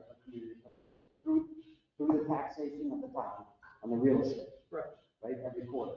So if they made that vote, then we would. Does anybody here really think that's gonna happen? No. Okay, if they made that vote, we still have a money stream coming into that bucket, right? No. It stops. It will stop at some point, but the next quarter it's gonna go in. Correct. And then if it's not voted on, the next quarter it's gonna go in. And then the next quarter it's gonna. I mean, to me, CPC is here to stay. I mean, the benefits far outweigh the cost that, it costs to the community. So I don't ever see it going away at this point, with what we get, even though our shares or our draw from the state has dwindled over the years, we're still at, 17, 18, 20%. I mean, anybody in town would love to get 20% on their dollar. 17% on their dollar. So there's no way, you're just shooting yourself in the foot for no reason. I agree with Just a that. spike. This is, and maybe I'm looking at the wrong way. If we have, for all of even number, $1 million that we can spend this particular time. Mhm. If we say 500,000 for that project, we are down $500,000 and we only have $500,000 left to spend on the rest of the projects. Am I thinking it right or am I not thinking it right? You're not thinking it right. Well, maybe he does have a good Well- point in terms of how the warrant article is phrased. Well, right, so we could, right, you could phrase it, we could phrase the warrant article that, I'm sure we can phrase it that X amount will come out of, fiscal year 27, Yes. X amount out of fiscal year 28, X amount out of fiscal 29, and, Make for it- the next 3 years. So Right, this a, way- a single vote right now for 500 to be paid out over the next 3 years. Right. We could, doing it that way with that, Oh, yeah, that's exactly what. okay. My question is, are we gonna work with somebody to help us? Yes, town council is the one that always We've writes the never warrant. done this before. Understood, Right. but, I have town council is the one that, I go to for, writing the town warrant. Okay, so they'll be able to break it down for us, however Yes. we see it. Yes, And then, we only have to vote on it one time at town meeting, correct, and they don't have to keep coming back. correct. But- Well, that's why we wanted to do the full amount as one shot deal instead of going through this whole process, for the next 3 years. And just like a bond, Yes, we get our money, yes, first thing straight off the top Off the goes top. to this, whatever we owe. right. Okay. I just, Yep. we've never done it that way before, but I don't do it that way. Yep, Okay, so if we take away 400,000 from that 1,000,003, whatever, 349, right, we're less than $1 million. We haven't talked about the buckets and all that stuff yet, but we're less than $1 million. I think if we look at this sheet, I think what we have to spend is the 1,073,000. Is that right or wrong? that is correct. We have more than that. That's in the unreserved. Right.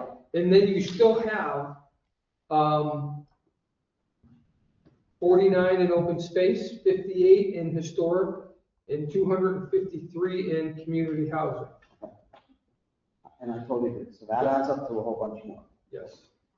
I'm not sure. So we had a project at Berkshire Ave.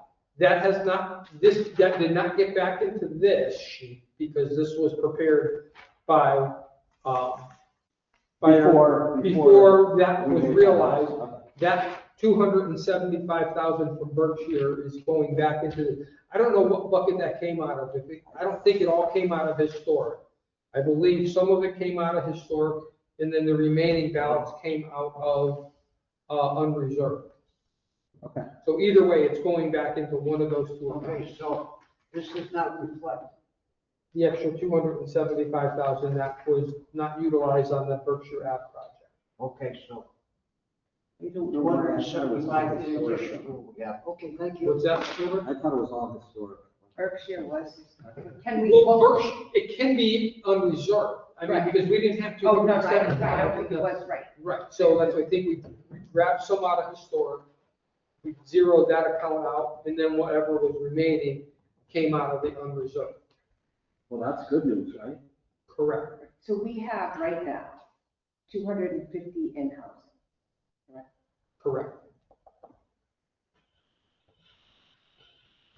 Right. Before, it's like, Yeah, no, right. So if we give them 100 this year, we'll have 150 plus whatever we have for next year. And then the following, so however we. I mean, we're getting about 50,000 per category each year. Right, On top of the, Right, so then there may not be, so the third year, it would be, right, You know, we would be taking it out of the unreserved. right, and reserve, some of it. So to get this done though, we would need a clear time schedule from Sydney Capital. Well, no, I guess to my part of that would be, I'm not gonna, I'm not gonna, at the end of 2027, hand you a check for 100,000. Because Right. I wanna see the project, the process, the project moving forward and a substantial, work being completed, then I'll say, okay, now we'll contribute our 100,000. That's not what he was asking for, though. He was asking, I want the commitment now. Correct. I won't ask for the check until construction is complete. Right. And so we need to know when construction will be complete specifically, so we can say, oh, this is how many years we need to divide that 500 into. Right, I mean, I think I would assume it's a 3-year project, from start to finish. It may be shorter than that, but, I don't think it's gonna be longer. Okay. I would assume it would be a 3-year. Longer than that, not shorter than, That's correct. I think it'll be longer because of just. how many years are you into it now? Right. No, once you break ground, that's gonna go like gangbusters. They're gonna be, I see what they do at the university.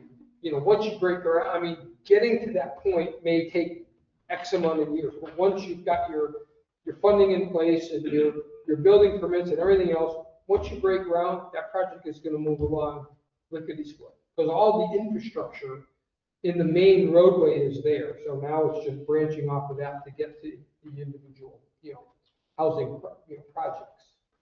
I've got a point to make. Being a devil's advocate, I've been talking to people, and low-cost housing and everything. You look around town, and there's a lot of people buying houses that run 450,000, 500,000, and there's a lot of people probably saying, we really don't want a housing project in our town. It doesn't matter, it's already been approved by the planning board. Well, it has to go to the town meeting. No, it does not, it's already been approved project at town, it's already been approved through Belchertown EDIC, and it's already been approved through mass development, and it's been approved through the planning board.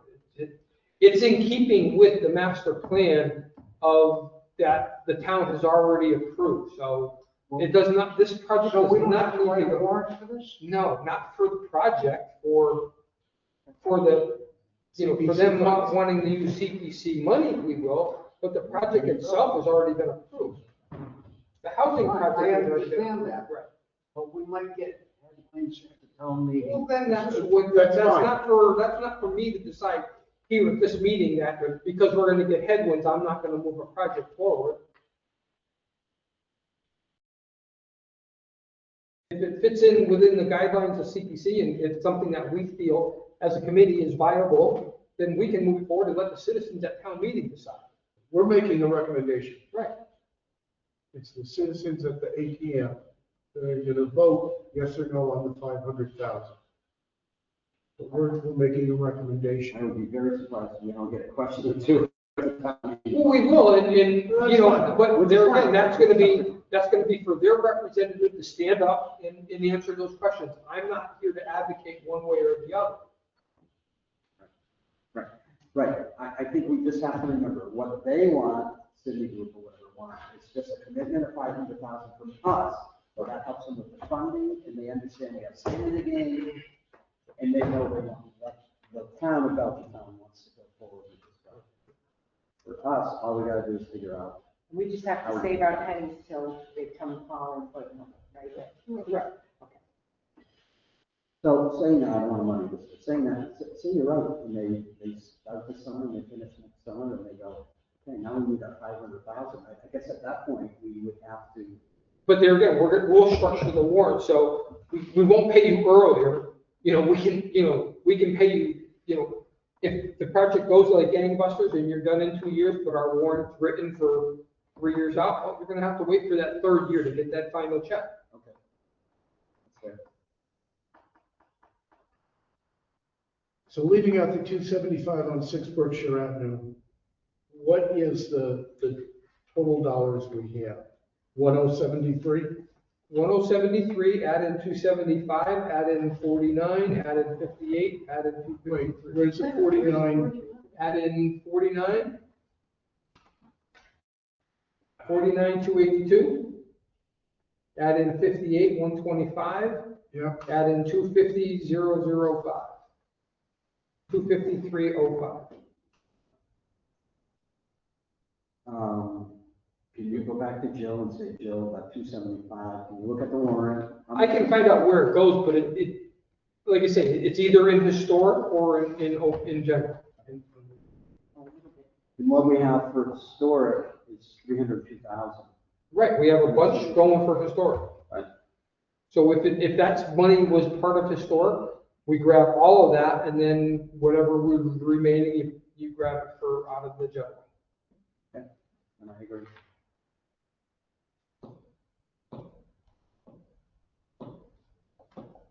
Once you structure Carriage Grove down like that, then the finances look a lot better, don't they?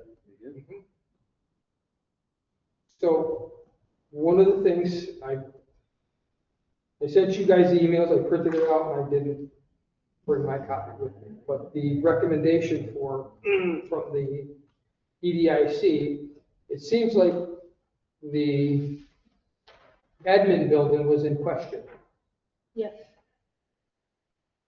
When I read that, my thought went back to the planning board approved a 2-parcel development for them to come back and say, oh, we aren't going to do that second parcel. I don't know what that means in terms of the approval of the special permit, the plan, the site plan approval. Right. The site plan approval. Right. So I don't know what that means. I only read that today. Right. But it concerned me. It did me also. So, I mean, to me, the whole project was also part of the preservation of that historic building. And if that's not on the table, then, I have a really hard time, moving forward with the project. I mean, you want to do housing only and not worry about that admin building and do any of the preservation on that, well then, you're in it for making all the money without any benefit to the town, in my eyes. But I will say, this is a single letter from Kirk Stevens. It is. It's not an official statement from the Sydney Capital Group. We haven't heard from them. Well, I mean, do you want to bring in Peter again and do some clarification before we make a vote? Yes. I think that would be, because Because of this, understanding, right, like, okay, we get that nice building, I mean, just build apartments and that's nice and it would help, but. I'd want to know what it does to the entire project, site plan approval. Sure. Okay, a while back, I forget how far back, the Historic Commission received emails asking for letters of support because this project was asking for tax credits to deal with the admin building. Mm-hmm. And, right, the Historic Commission, sent them a letter, stating that, yeah, whatever, and, supporting the endeavor. So, that point, the plan was to, renovate and there was a little write-up on what they were gonna do with it. Yeah. So the plan was there. I don't know if it's changed, but the plan was definitely there a couple of months ago. So before we make a final vote on that, that project, I think I'll reach out and, either get some clarification, via email or have Peter come in at our next meeting and, relay any concerns that we may have about the project. Or get something in writing. Right, that's what I say, via email, which I'll correspond with you guys. What's that, Pat? The players have changed, like the people involved. I don't, well, no, I mean, I mean, that letter kind of, they were, EDIC was glad that they brought in, Peter Serafino, because he, that, this is what he does for a living, and, he would help certainly move their project forward. It's just a matter of, some clarifications on some of the important aspects that we have. So I just want to look at our timing. So the March meeting is on the 3rd and the 17th. So we really want to, on March 3rd, say, this is what we want all of our votes in place by March 3rd. So by March 3rd, we've got to figure out that whole thing with the 275, which is not a problem. Correct. That's an easy, yeah. And I'll tell you what, so what we have here, so what we need right now is 949,258. Say 950,000 is what we need, right? 167 for recreation, 130 for open space, housing is 350, and historic is 302. We can start looking at these buckets. We'll look at it on March 3rd. At that point, we're gonna know exactly what our buckets are, and so I think we'll be good. And I think we have enough to do what we want to do. We do. I just, I'm on the more frugal side. I don't want to spend every dollar that I have because, I'm always the type that, there may be some rainy day, there may be bigger and better projects next year that we want to, to move forward with. So to spend every penny now and then not have money next year, doesn't do us any good either. So we have the 1,073, right? 1,073. Wow, that would have been a tough year, huh?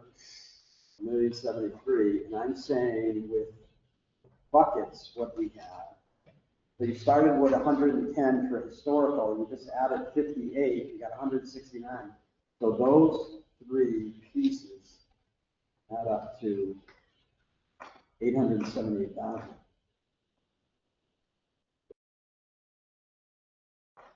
So you really got 1,073,000 before the 275. You got 1,073,000, 558,000. You've got like 1,005,000.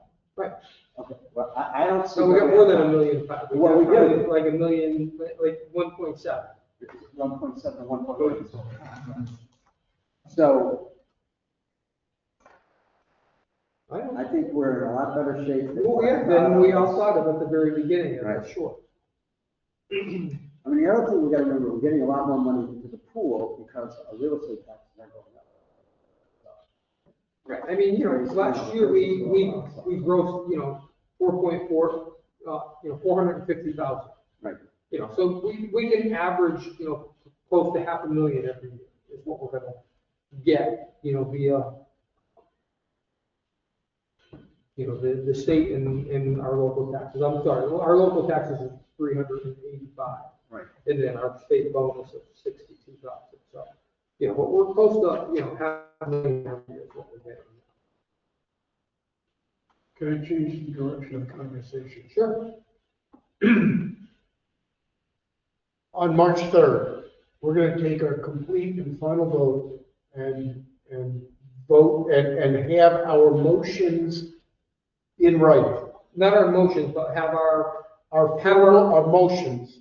I make a motion that we recommend to blah, blah, blah. In order to do that, we need to have by March 3rd a very specific dollar value on the bleachers, because we don't know what that specific dollar value is. Yep. So I'm going to put a little question mark next to that. By March 3rd, we're going to need to know with the Carriage Grove whether or not the approval of the site plan is firm and ongoing. Right. Which includes the renovation and improvement of the historic. All right, so I'm going to put a question mark on that one. Yep. Okay, you got to assign people to it. So the bleachers signing will do? Are you going to do that? Say that I again? want to make sure we have what we have to do, and then we want to make sure somebody's asked for it. So Kyle is going to give us one quote one commitment. That's. This is what I want. want. The bleachers, no? Yes. Right, the Oh, that's bleachers are right. Wilbur, Okay. Michael. Yeah, The that's right. bleachers are Wilbur's project. Tell me no. No. Wilbur. Yeah, Wilbur's. Wilbur. I will see. Iowa's gonna give us, and you're gonna take, or he's gonna take the, The Belson quote for ADA, for the, the universal accessibility, and come back with that included on at least one of the bleacher sets. Okay. So I'm gonna tell him, you gotta be somewhat close to what you have. I will see him tomorrow. I will give him this. I will put this in his hand. I will make a copy of it. Put this in his hand and say, look at, this has gotta be part of it. It can be done. We want one of these, right? We want that capability. There you go. We don't care who he buys it, we don't care who he buys it from, But we but we want that capability. One of the bleachers has to have a UA access. We need a firm quote, this is exactly how many dollars I want. Okay? Yeah, we don't want, and it's gotta be a firm quote. We got it in hand. Right. Here's a quote, here's a piece of paper. Here's a- It doesn't have to be a firm quote that we see. We need a firm commitment from him. This is the exact dollar I'm asking for. Okay. Because if, Right, he gave us a bunch of things with different. yeah, he said I could do it for 16 or 20 or 30 or 40. Which one, where are you going? Which direction? What is the exact dollar you want from us? Because we need to put that number into the motion. Okay? Jim, question. I'm still going. Sorry. Okay? Are there any other projects on this list that we don't have 100% comfort that we know what it is that, Yes. okay? What other project?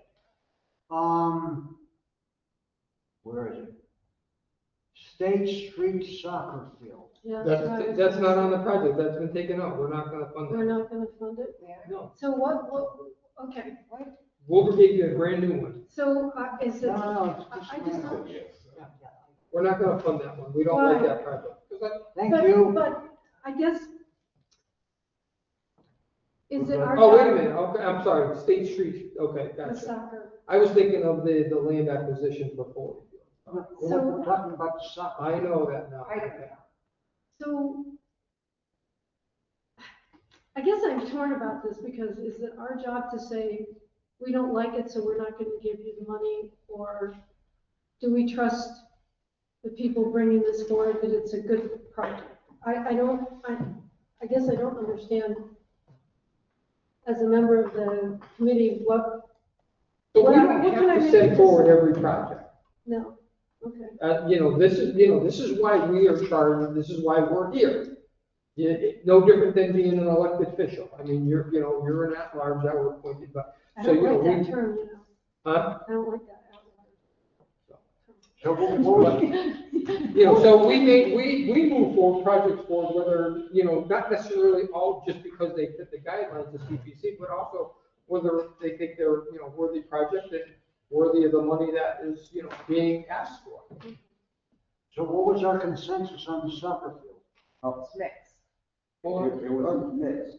Huh? And I thought it was this, I mean, I was in favor, but I thought it was the whole safety thing. And also the long-term future project of fields and all that kind of stuff. That's what some of you said. Right. that you had issues. So we decided against it. Well, no, I mean, we'll talk about it real quick right now, so. Well, I did go to Chickadee. Right. And I did take some pictures there, trying to see, because it is actually on a very busy road, Broadway. And then it's on another road that is double line, not as busy, but connects to busy roads.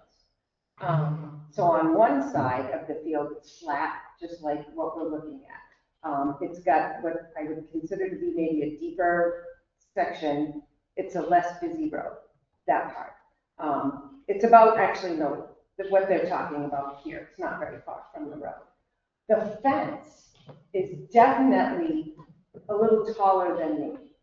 I went down, I'm just saying, so it's not So it's a 6 foot it's not high- a 4-foot fence.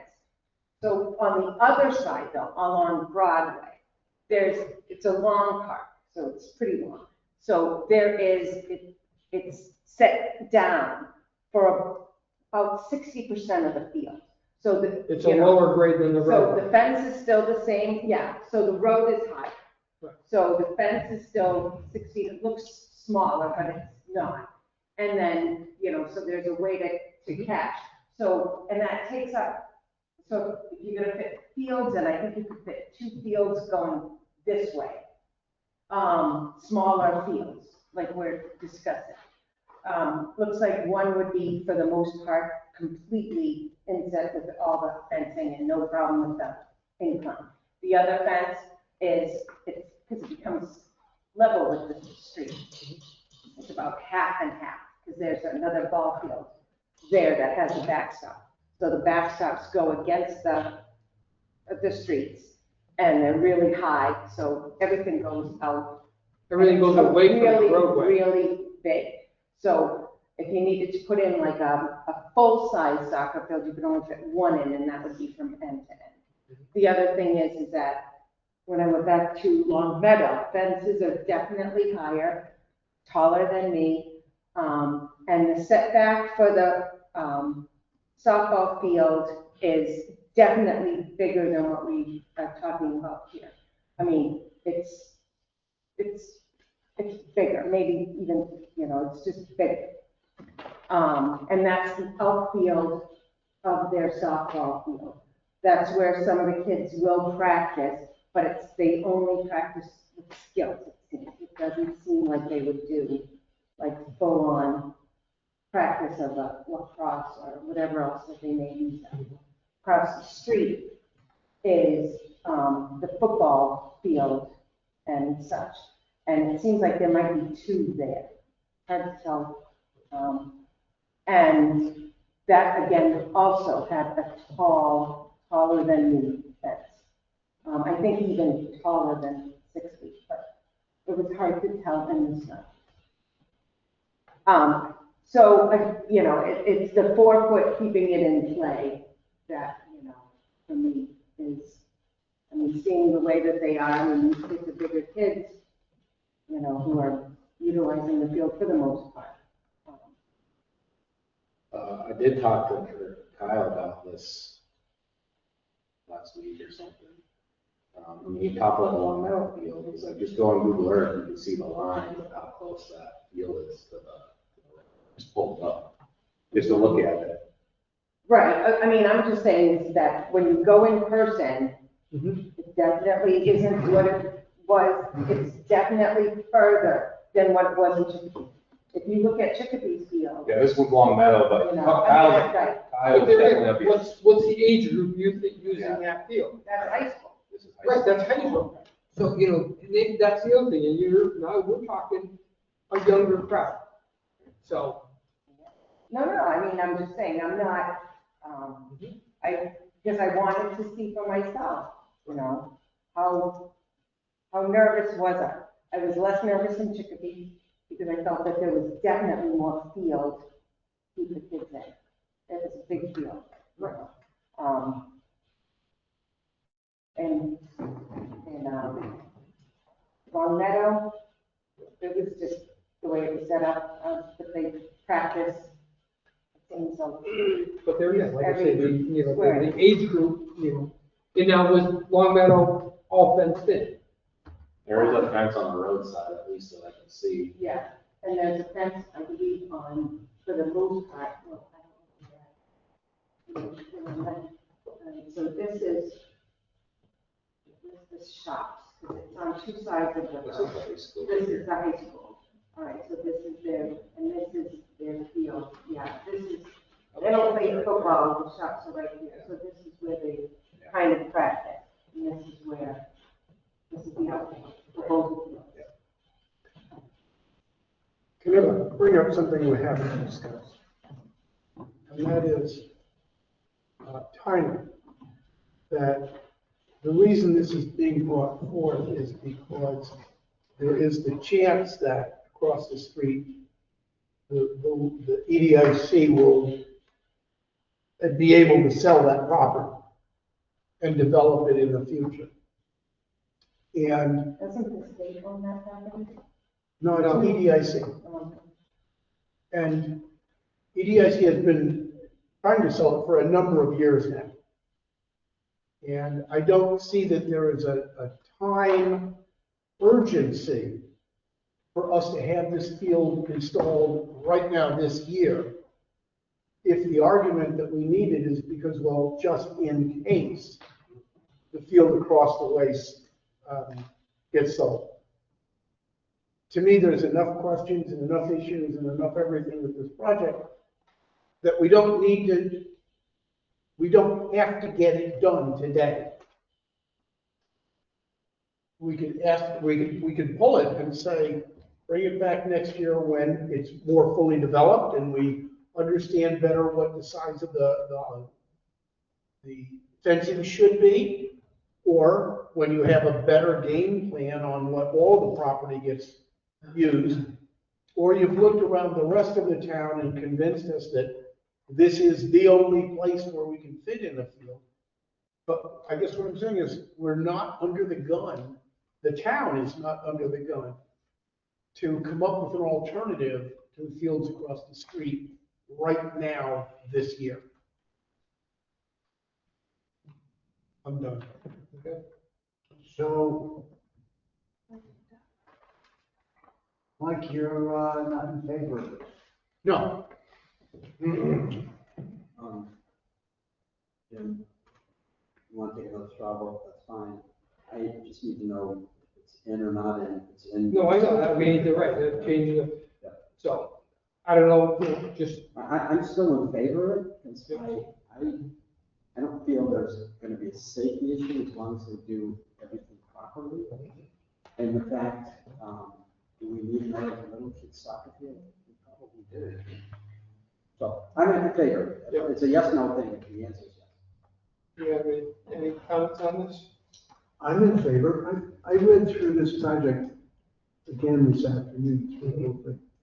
One thing that impressed me is the letters of recommendation, including the planning board recommended this project. So I'm for it. Okay. Alex? I'm with Mike, I think we can put it off to next year. Pat? Well, I don't like the fact that they want to cut trees down. And I think that, you know, you've got a soccer field here, you got one here, you got one. But I agree with Mike that it's not imminent that that lot across the street is going to be developed anytime soon. Look how long the housing is taking. And somebody's not going to come in, work with the EDIC and buy those parcels and have something built like tomorrow. So I can see waiting another year. I would like to see a better plan for our athletic fields. I agree. I don't like this one just being isolated. And I know at one time when they originally had the plan, before the basketball courts went in, I wasn't in favor of a splash park because I know around the corner, the one in Boston is hardly ever used. So I thought that was kind of crazy. But then that plan that they put a lot of money into got wiped out. And now the basketball courts are there, which is a good thing. But I would like to see if they're going to do something there to have a more comprehensive plan of what they want for the whole area. Not just because it's vacant, we got to put something there. Let's put a soccer field there, but, you know, have a better plan. Because I know people are complaining about the sun. And I know at one time they were going to have tables down there, with umbrellas and shade. And when they have all the people there for the basketball, I mean, there's tons of people there when they have the basketball events. Tons. And where are they sitting? Like, standing outside the. Well, we're gonna have bleachers. Yeah. Yeah, we'll have bleachers. So I'm kind of, I understand they need soccer fields, but we're also, the number of kids in our town, the population of children is going down. You know, so why rush into another soccer field when, you know, there's fewer and fewer kids in town, the school's consolidating. I like the idea of waiting and having them come back. it's not that the plan's bad, but a different place maybe. I'm a yes on this. I know that the field usage is going up for the rec department, and they're always looking for additional space. And I said this last time, like, you guys had said you wanted a master plan, but like, I know that the rec department has previously done a master plan. I don't know what really happened with that. Kyle told me he spent $10,000 on that. It didn't go anywhere. It was a total waste of money. He's like, I'm not doing that again. But with that being said, there's not a lot of locations in towns for fields. And I've been part of this discussion with Kyle at our rec committee meetings. Like, we look everywhere, and there's not a whole bunch of spots that you can put a field in for whatever reason. I know that, as I said earlier, that we need more space for whatever. You know, we need more field space. There's often times where, when I ran the football program, we had to go into Amherst to use fields in Amherst because, for whatever, lacrosse was using it or soccer was using it. We split days with soccer on the football field for whatever reason they had during the fall season. So, you know, and like during football season, you have football, soccer, and then even the State Street stuff on the other side is getting used by flag football, and then whatever else is going on over there. So you just maxed out almost all the field capacity.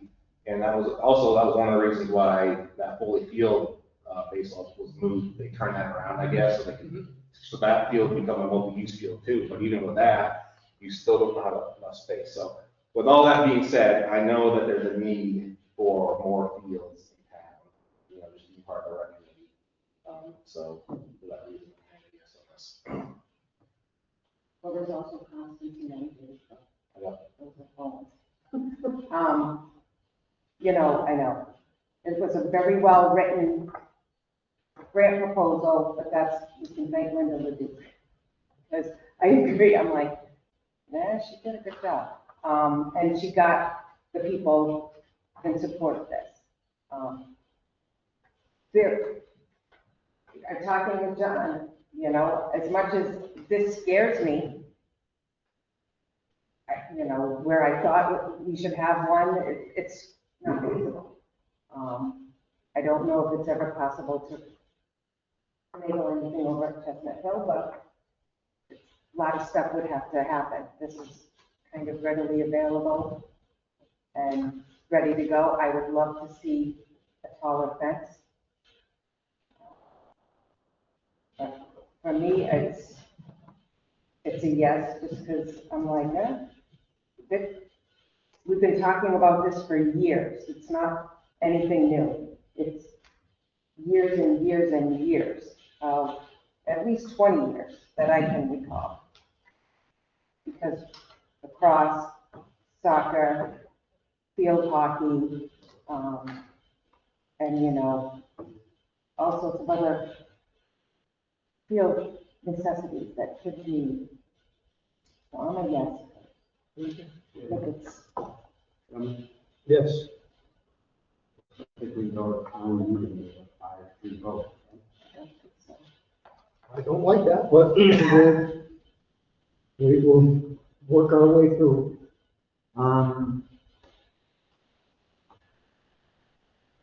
Okay, so do you want me to put that in? I do. I'm kind of doing that right now, so. Well, we're not voting today. No, we're not. Just discussing. Right, but, you know, We're but voting Alec next is time. trying to, but Wilbur's trying to, you know, get our dollar amount set in place so we know what we're talking about for funding. So that's why he's asking whether or not to put it back in on our sheet, just so we have a dollar configuration.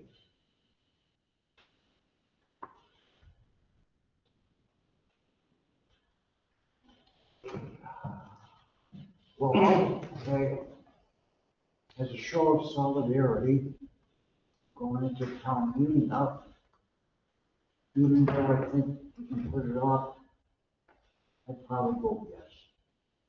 Just to show the United Front in town meeting. All right. I think that's important. No, it's very important. It is. When the finance board goes 4-1-0, I go, Okay, our board is supporting the quad mile. All right, so then I guess I want to just talk about our projects real quick here. It's getting late. Window project, everybody on board with that? Yes.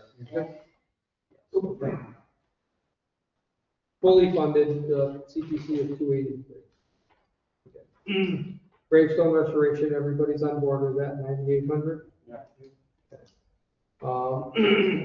Conservation of the first Belchertown map, everybody's on board with that, fully funded? Yeah.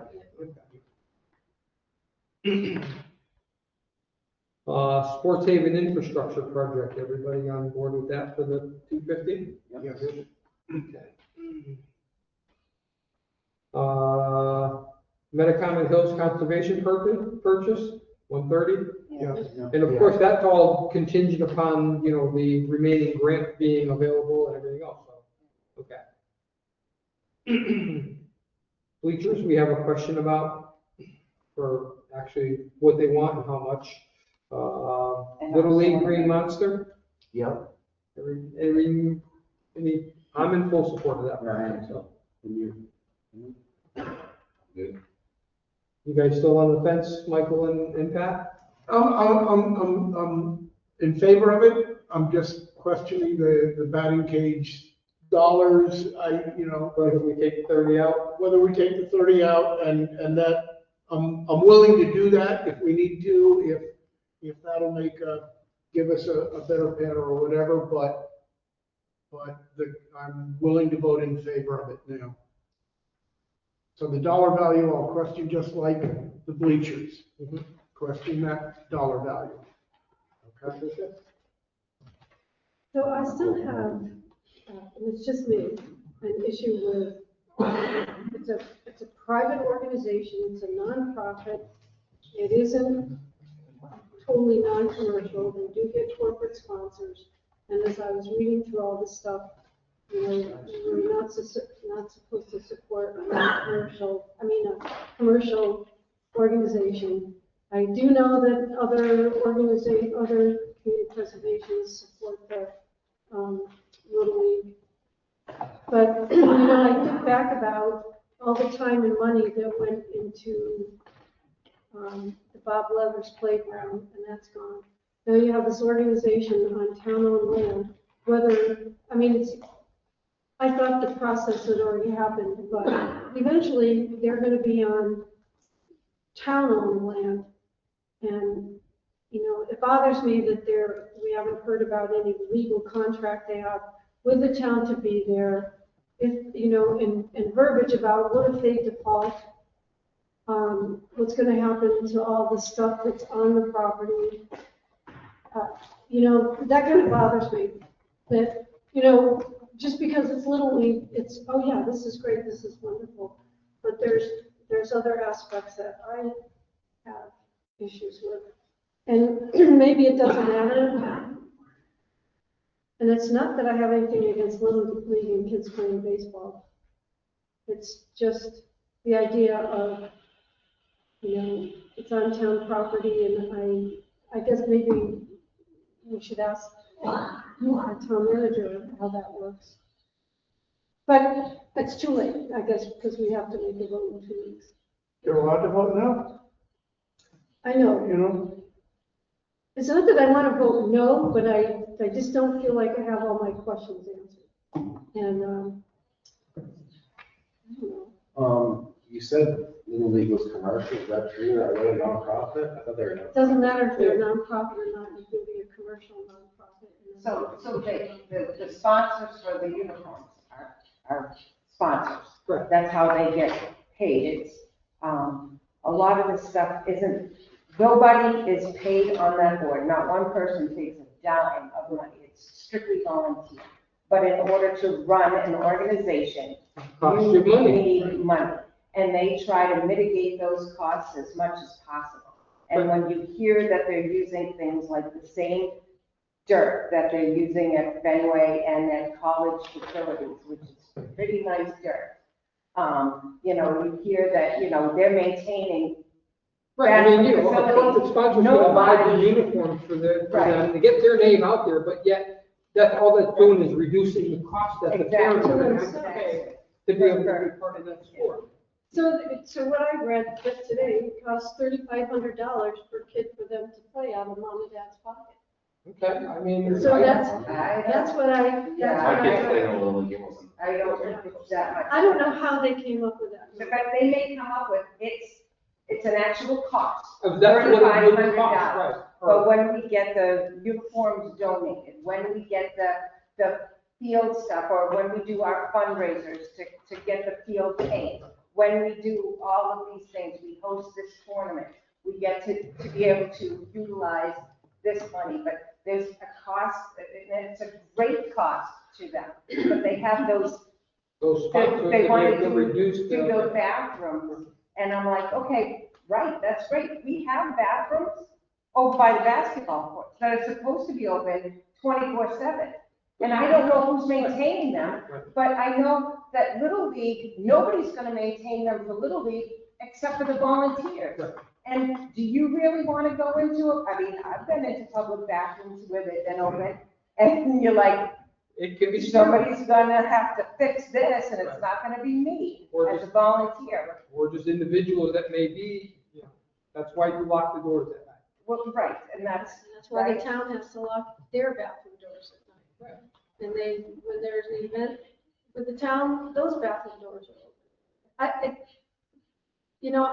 I understand, and you're talking to somebody who has done a lot of fundraising and volunteering a lot. But I'm looking at, my question is legally. Like, I want to make sure, looking at the whole town, that they're in a position to be on that property, and is the town benefiting financially renting out that, or are they there for nothing? You know, and that, maybe has nothing to do with whether I say yes. I don't think it does, you know. I No, mean, but that's. you can go forward without my yes vote. Yeah, I mean, you You know. could say no, I mean, that's what you said. Right, but you know, if you get, a little minor hitch that you're concerned about, and that's why you're gonna vote no, whereas you like, 95% of the project, well, why would you vote no? Because you had some uncertainty about, a few things, but yet, the overall project is a grand idea. I mean, that's, but that's up to you. I mean, you make your own personal judgment and call and just make your decision. And maybe I could get an answer between now and when we What's that? Maybe I could get an answer between now and when I. You're certainly welcome to reach out to, either Paul or, town, our town manager, or, in regard to some of those, legal questions or, please do. Okay, can I just make one comment? I'm not trying to sway you, even though I'm trying to sway you. We now have this beautiful baseball field that I don't think came from any dollars from the tax dollars of this town, built on all these funds from the Little League group. They just raised $100 grand in 5 months, right? So I get the legal thing, but 50 years from now, if everything goes, I still got to issue legally. If that's the only thing holding you up, I'll ask Paul to call you tomorrow, and you guys can talk about it. And if he doesn't give you. No, I'll talk to Steve, because I got Okay. Paul's answer tonight, Okay. which wasn't really an answer. Yeah. Well, I mean, it may be in the works and in process, and they, I can't give you a concrete answer because it hasn't been done yet. No, I understand that, but I would feel better knowing. Okay. Hey, Jim, Yep. in this new sheet, we're not reflecting, the soccer field.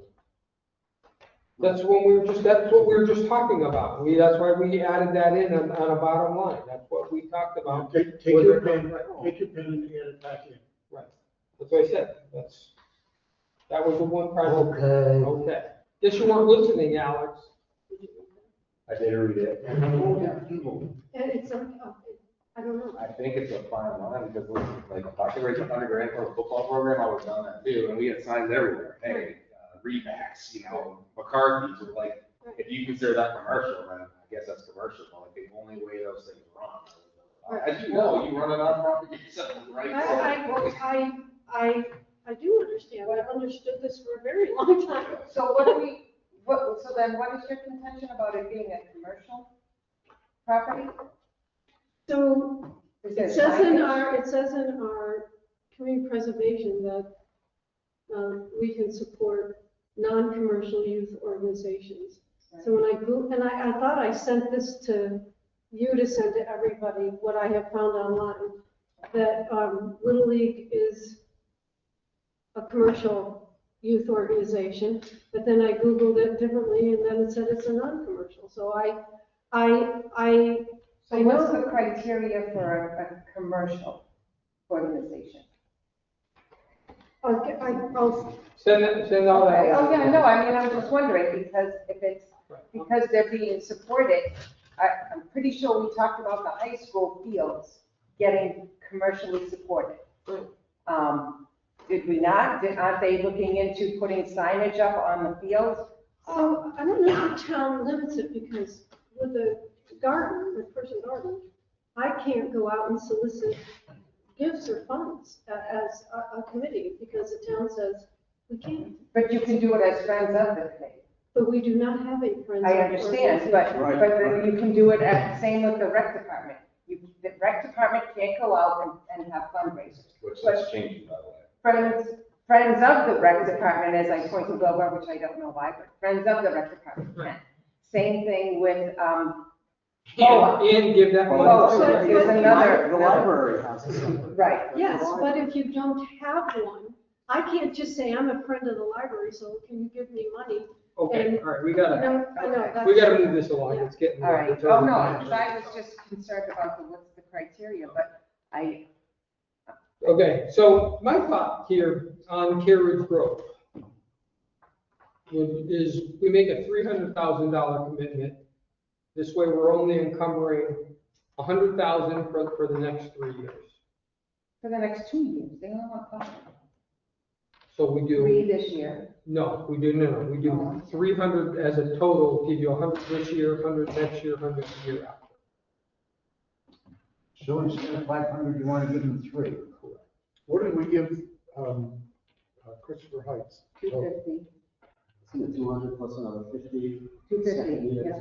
250 total. Yeah, and they had to come back and reapply. Right, they did it as. And they wanted, did it twice. and when we talked with them, because I like your idea of the 300, but when we talked with them, they wanted a significant commitment. That's what they were looking for. The town had a significant commitment. And at that time, 250 seemed to work, which is why I was asking, hey, can we do less than 250, and would that still be considered a significant commitment? And his answer was no. And I thought that was unfriendly. But, that is my thought, that would be my recommendation to the committee. If we want to support that project, if we get the answers that we need in regards to, the admin building and everything else, I would consider supporting that project for $300,000 as a one-time vote, but yet having that spread out over 3 years. So, $100,000 commitment for the next 3 years. I have a question. We originally asked the select board to support or write a letter of support for that. Did that ever happen? Or? We haven't gotten that yet, and that was. I know that was included in his, his wording back to us with that email that I sent, and, he said he was still reaching out, so, I just would think that would. I would not hold my breath. I mean, the Well, I town agree. doesn't have any money, so. No, he was talking a letter of support. Oh, a letter of support. Oh, I thought you were asking for. No, just a letter of Select board support, put up we were money. concerned. Oh. And we haven't received that yet. I think it's a big deal for me, and especially, you can already tell the language is changing, especially in that, said to us, which, that administration building, they're gonna take that out. If they take it out, $6 right. million, so. Right, then I'm a big fat no. Right, if that doesn't get done, I'm a big fat no also. But wouldn't the admin building come under historic? It would, But it's still part of the project, But if so they're not gonna if do they're not anything gonna to renovate it, that they building, shouldn't get any then- money for, Right. yeah, well, they certainly quite. But shouldn't they still get money for The housing. the housing part? Because the. Well, they can, I wouldn't support it. I have another quick question. So the application has the previous person's name on it. Is there any issue with that? Because the new owners of this thing have not put the application. I was just looking at it, oh, this is the old applicant. Well, no, it's a Sydney Capital Group. Hammond Grant is still the owner. Okay. All right, thank you. But this is a different company of his Gotcha. rather than Bristol.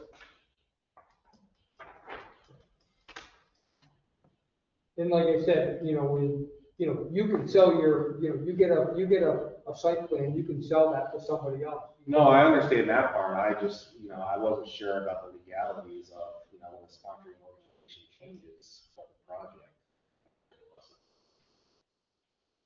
I like your idea of the 300,000. I would go against that. Right. I'm fine with it. If the admin building goes away, I too am a no. Right, I am too. So The that's admin the building first goes thing. away. I think we asked that and get a yes, no on that. Right. No, it's still in there. Then we have to, then you see what you say. Can I play the devil's advocate? Sure. So if you say no because the admin building's not part of it, then are you denying the town affordable housing? No, they still have their, they still have money their. for tax credits. They don't need this money to help build the project. They need this money for the For show. the tax credits, right, so that they will be able to get buy tax it. credits, right. But there again, that's part of the affordable housing, I guess I don't understand why how the affordable housing is so tied into I would think that the admin building would fall under historic preservation. It does. And so why? Because when they came forward with their site plan, that was part of their project. We're gonna do the admin building as a gesture of goodwill. We're gonna rehab the admin building because this is such an important project and that's such a significant building to the entry to that project. I think I don't know. I'll stop. No. I'm curious what you're thinking, because I gotta be honest, I'm not super supportive of this project as a whole anyways. I don't know if that's what you're going with it or not. No, we need affordable housing. Yeah. in Belchertown. Do I want to see all those buildings up on that beautiful hill? No. But I understand the need that we have. The admin building is one of the few buildings that's still worth saving. Should that, I guess I just I don't know why it's so tied into the housing. I don't think it was their idea. I think someone, I don't know whose, but it was kind of, okay, we'll allow you to come in to do this if you do something with the admin building. I don't know if that's true or not. But I guess I don't understand why it can't be two separate things. Why? Because they're the builders, they have the know-how, they have the money to invest into the admin building, which is going to be a lot of money to renovate. $6 million. Yeah. So does this organization have that money? I mean, the overall project is 64, right? how much? Yeah, 40. The overall project is 43 million. 60 million. 60 million. 60, by the time you look at it all. Right. I mean, it's a lot of money. It's a lot of work. I don't know. I guess I'm just thinking that the part of this whole project that's the most important is affordable housing. That to me is the most important part of this project. Can I put words in your mouth? You can. She's worried about throwing the baby out with the bathwater. Right. Understood, but by not fixing the admin building, are you also throwing out the bathtub? No. So Who would fix that? Who would and why?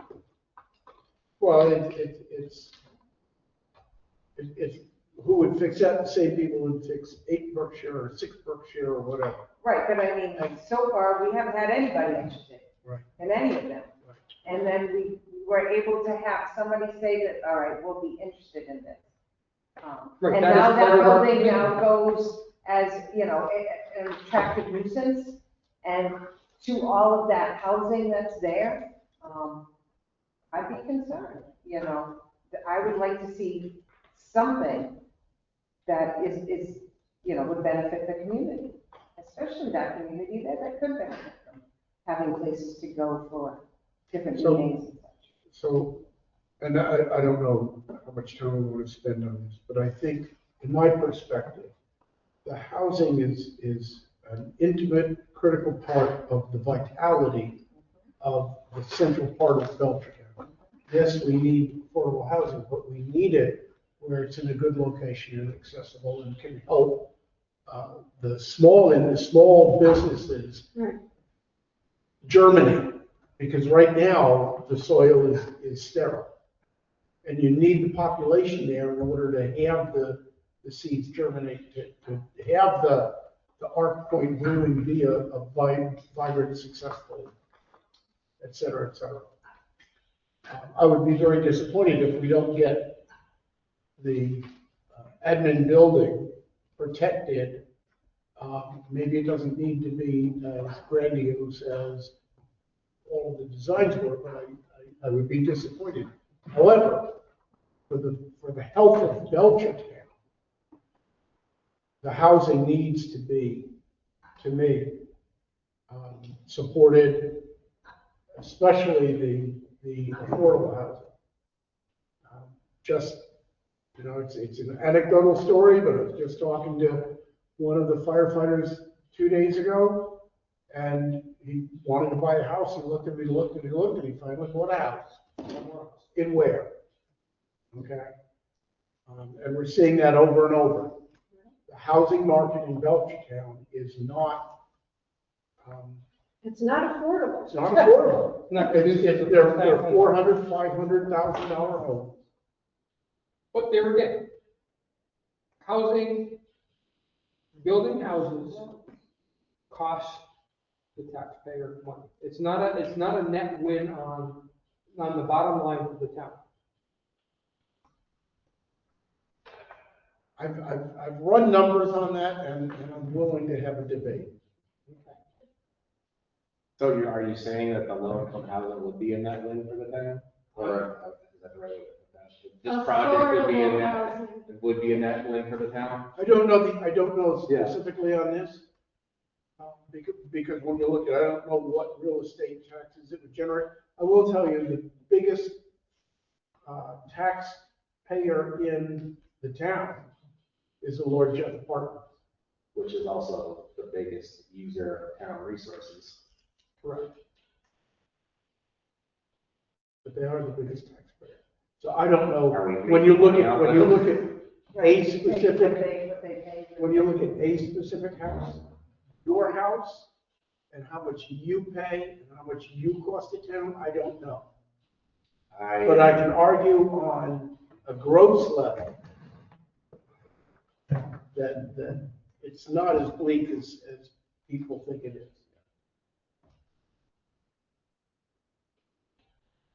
Anyway, So Wilbur's got his homework, I have my homework with Carriage Grove, and I think the rest of them, and then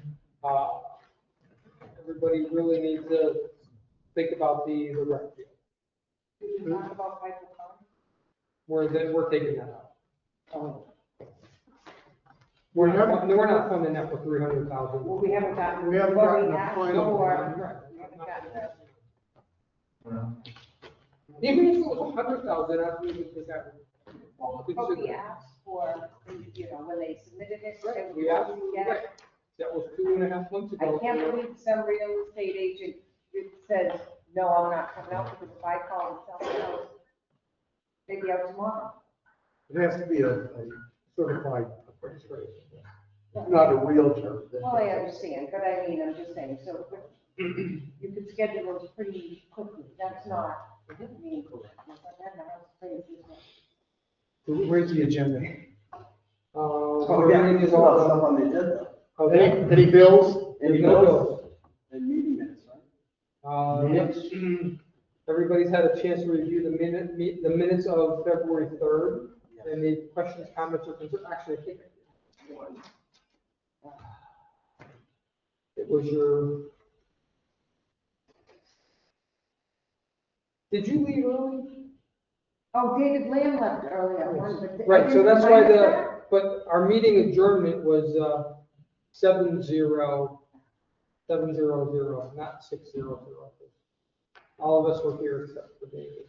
No, that was the one before. No, I thought it was the one before it. So I'm looking at, so I'm looking at our, we have 8 people here. Your minutes to adjourn said 6-0. That was my only. So that was the only change, was the amount of people on the vote for the. Yeah, no worries. I know, Pat had a question, just regarding that last little thing about they want a little more information than the warrants. She wanted to know, is it for every warrant? And I was like, yes, I believe Yes, it so. would be for every warrant. Should I put a little more clarification in there, or is what we have? No. Okay, no, I was just, because I wrote at it. Nope. Nope. I move that we accept the minutes with the, As amended. as amended with the change. Second. All in favor? Aye. Opposed? All right. And we'll set our next meeting date, which would be March 3rd, you said? Right. Okay. Make a motion to adjourn. Do I hear a second? Second. All in favor? Aye. Aye, thank you, everybody. Good night. Man, this is the latest meeting. I'm Alex.